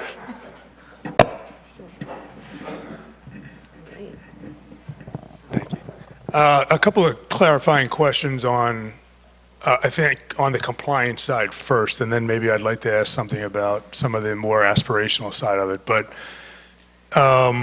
you just mentioned the locker rooms, which I was not going to talk about, but we are not Title IX compliant right now. So how are we going to become Title IX compliant without the bond paying for the construction of new locker rooms? I mean, I was going to say, an easy solution if we want, and if the kids would want, is they could trade each year. The girls and the boys could switch locker rooms annually. That's an option. Okay. That's where we're not compliant. Okay, and then as we also talked about in other board meetings, the fact that we were not ADA compliant in a lot of different ways. It may not just be that it's not line item tier, but will we be ADA compliant at the end of this bond? No, I'm sure there'll still be areas that would not, right? Veronica and Veronica can speak to them. I mean, one of the highlights of Hillside was by adding the elevator at Hillside, we would be ADA compliant with the lower level, but she can speak to areas that would not be. Sure. One of the other items that was included in probably the $25 million number was door hardware, making the doors hardware ADA compliant. But actually, Joe has done a great job with his staff in doing some of that work within the operating budget. Well, right. Yeah. So at the time when we made the recommendation to lower the budget, what I had said to the board at the time, that we feel that if they would allow certain operational budget money to be spent to like take care of the doors over the next couple of years, but through the operating budget. And then just in terms of the 42 or 48%, I forget what the number is, that the state will reimburse. Can you put a little bit more on top of that? Because I think that's really important for us to all hear, is that we're borrowing $17 million, we're not paying $17 million back. Right. So how does that work, and what should we get excited about so we can go and tell our neighbors about the fact that, hey, this is the time to borrow this money, this is the time to do this work, because the state will reimburse us 48%. Right. So our reimbursement rate is 42.4%, and that is like 42 cents on the dollar, like someone had mentioned earlier. And one thing that is wonderful for Hastings, compared to our neighbors and to compare to many of the schools that I would say we consider our equals, we actually receive a much higher level of building aid, and we always have, and we're not going to question that, but we receive a considerable amount more in terms of the reimbursement from the state. And the way that works is that you borrow, you get approval for the bond, you submit it to the state. Once you start to pay back and issue contracts, you then get the money back in the form of state aid, and it's called building aid. And it typically takes 18 months from the time you sign your SA 139s, which is a state form, and construction commences. And typically it aligns with your paybacks on the debt. So it is a net number. So we will receive, now there is interest obviously on the money we're borrowing, but we will receive also, the state actually reimburse up to 2% on the interest, and we will be receiving back approximately 40% back on the borrowing. Excuse me? It's guaranteed, yep. Now, what we did do, and in terms of when we looked at Hillside, there are some things that, if we had a very large space and we were adding something like a pool, there are certain things that the state may say, well, that's great, you can do it, but we're not going to aid you on it because we don't see it as a need.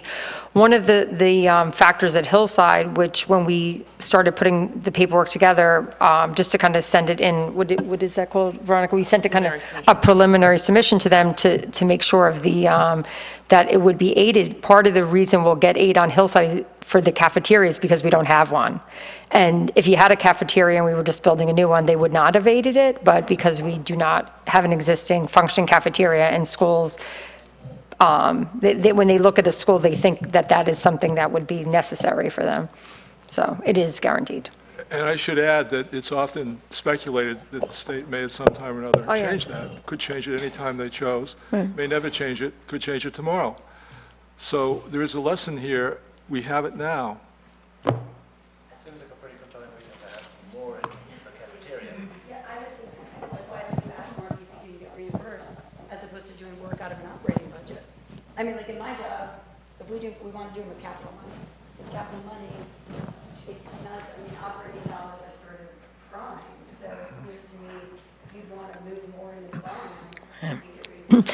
Well, I mean, on the doors, I'll just speak specifically to the doors. I mean, I think there was an amount, again, trying to, not knowing, the tolerance of the community for what they would support in terms of the dollar amount, so trying to get it to a point even in the board that they themselves were feeling a little bit, comfortable, because again, we haven't taken out a bond of this size, so it definitely is, when you look at the number, you get a little nervous. But I will say, as far as the door hardware, and I can speak to that, part of the conversation around that is these are things that we do want to address sooner than later.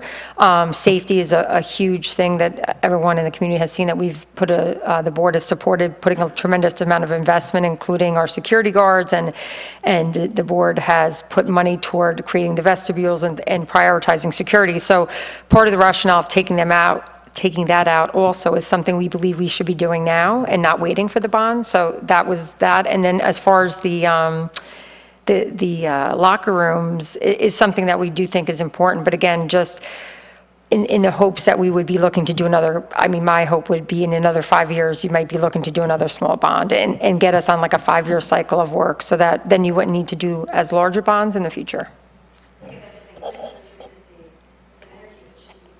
Right.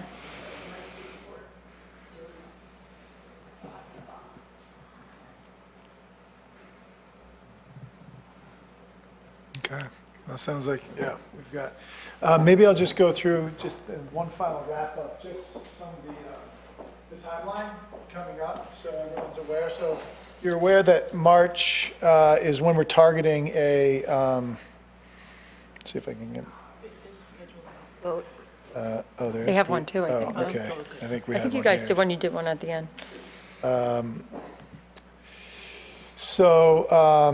This is where we are now.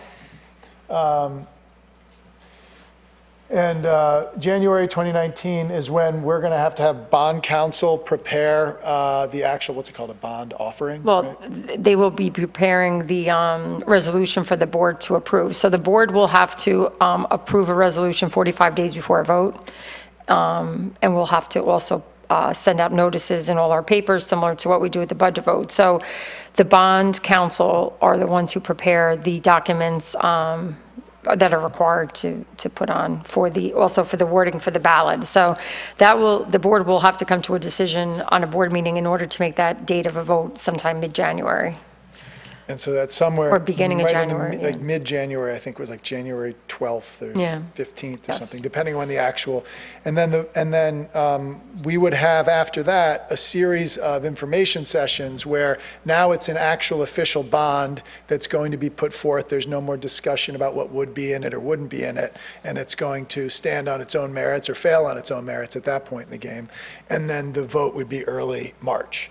And then if the bond passes, then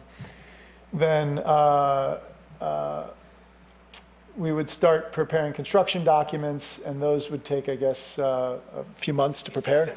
6 to 9 months to prepare. And then maybe you could talk a little bit about this.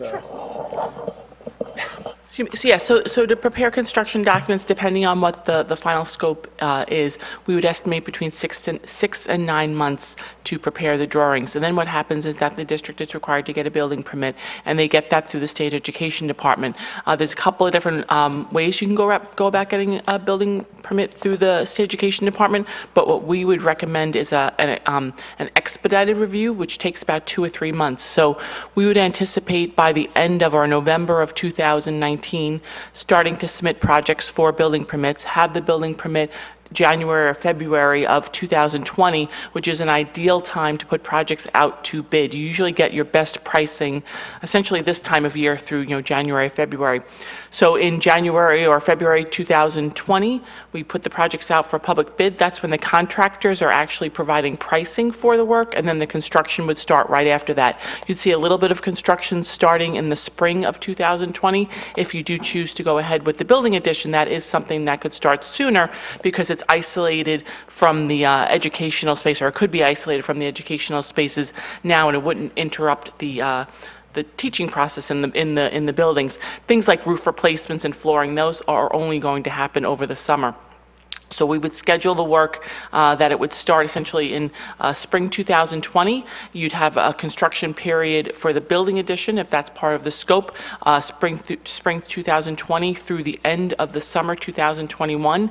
And so essentially the district would you'd live through 2 summers of construction as well as 1 continuous school year, the 1920-21 school year for a building addition. So. Veronica, just to clarify, because this is a question that I had. So if the vote does not happen in March, say it happens in June, the addition to Hillside won't be delayed by a full year. Is that correct? Other work, because it doesn't have to just be summer work. It can start. I mean, I know we don't want to start in the winter, but it's 12-month work. Yeah, you have to estimate it takes about 12 months for the construction documents and the building permit. So if the vote was in June, then you'd anticipate a building permit in June 2020. We would not recommend putting anything out to bid right before the summer of any year, because all the contractors are booked up with their work, and you're going to see the most expensive pricing at that point if you get any pricing at all. So you really the contractors want to plan their work early in the year. So it's November, December, January, maybe February when you get the best pricing. So you would actually lose time if the building addition would not open for the beginning of the 2021 school year if the vote was pushed past March of 2019.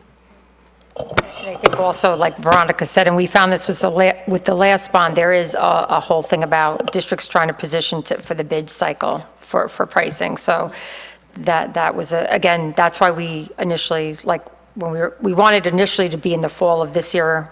As we discussed last year, it got pushed to February, and now we're at March. But I think after that, it puts us a little bit further out than we would like. So, please. Maybe you're aware of this, but I understand the time frame that you're talking about and why you're trying to push for an election in early March, but you know there's a village government election in early March also. And I think there's going to be, even though we've got 2 entirely separate entities here, I think there's a real potential for confusion on the one hand and distraction on the other hand, no matter how that election goes. I mean, there's just too many damn elections. And it's a really, really unfortunate time to have a contentious issue like this on the table in an entirely separate vote than the village government vote. It really is a bad piece of timing. Yeah, so thank you. We're going to have to look into that. Thanks. Yeah, thank you.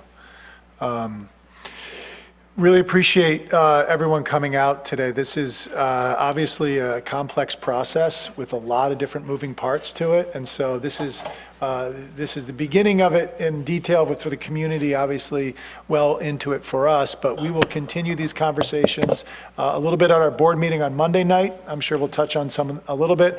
December 10th at the Hillside Cafe, there is another meeting, so if you would love to show up to a second one, please do. If not, please share with other people. I think, I believe, maybe it was Maury who mentioned being in the room here was very helpful. And so we'll try to get some of these documents up so people can share them. You can share them, send them around. And if you have any questions or further thoughts, please send to boe@hohschools.org. If the meeting's going to be at Hillside on the 10th, is there any way possible that we can open up that building to the community prior to the meeting so people can see closets being used for learning spaces, that people can see the fact that we have Spanish on a cart, music's about to go on a cart. I mean, it would be really, really, I think, valuable, considering being in the room has been valuable. How valuable would it be for us to see that Hillside is just out of space, period? So we had talked about doing that after the board votes on the referendum and before the actual vote. I guess it's an idea to do it in advance as well. Haven't thought, but it's something we can talk about and consider to see if that's a potential option. I don't know what other events are going on and things of that nature, but thank you for that. So with that, we'll close out the meeting. Again, send any notes if you've got them, and appreciate all of your time. Thank you. Thank you.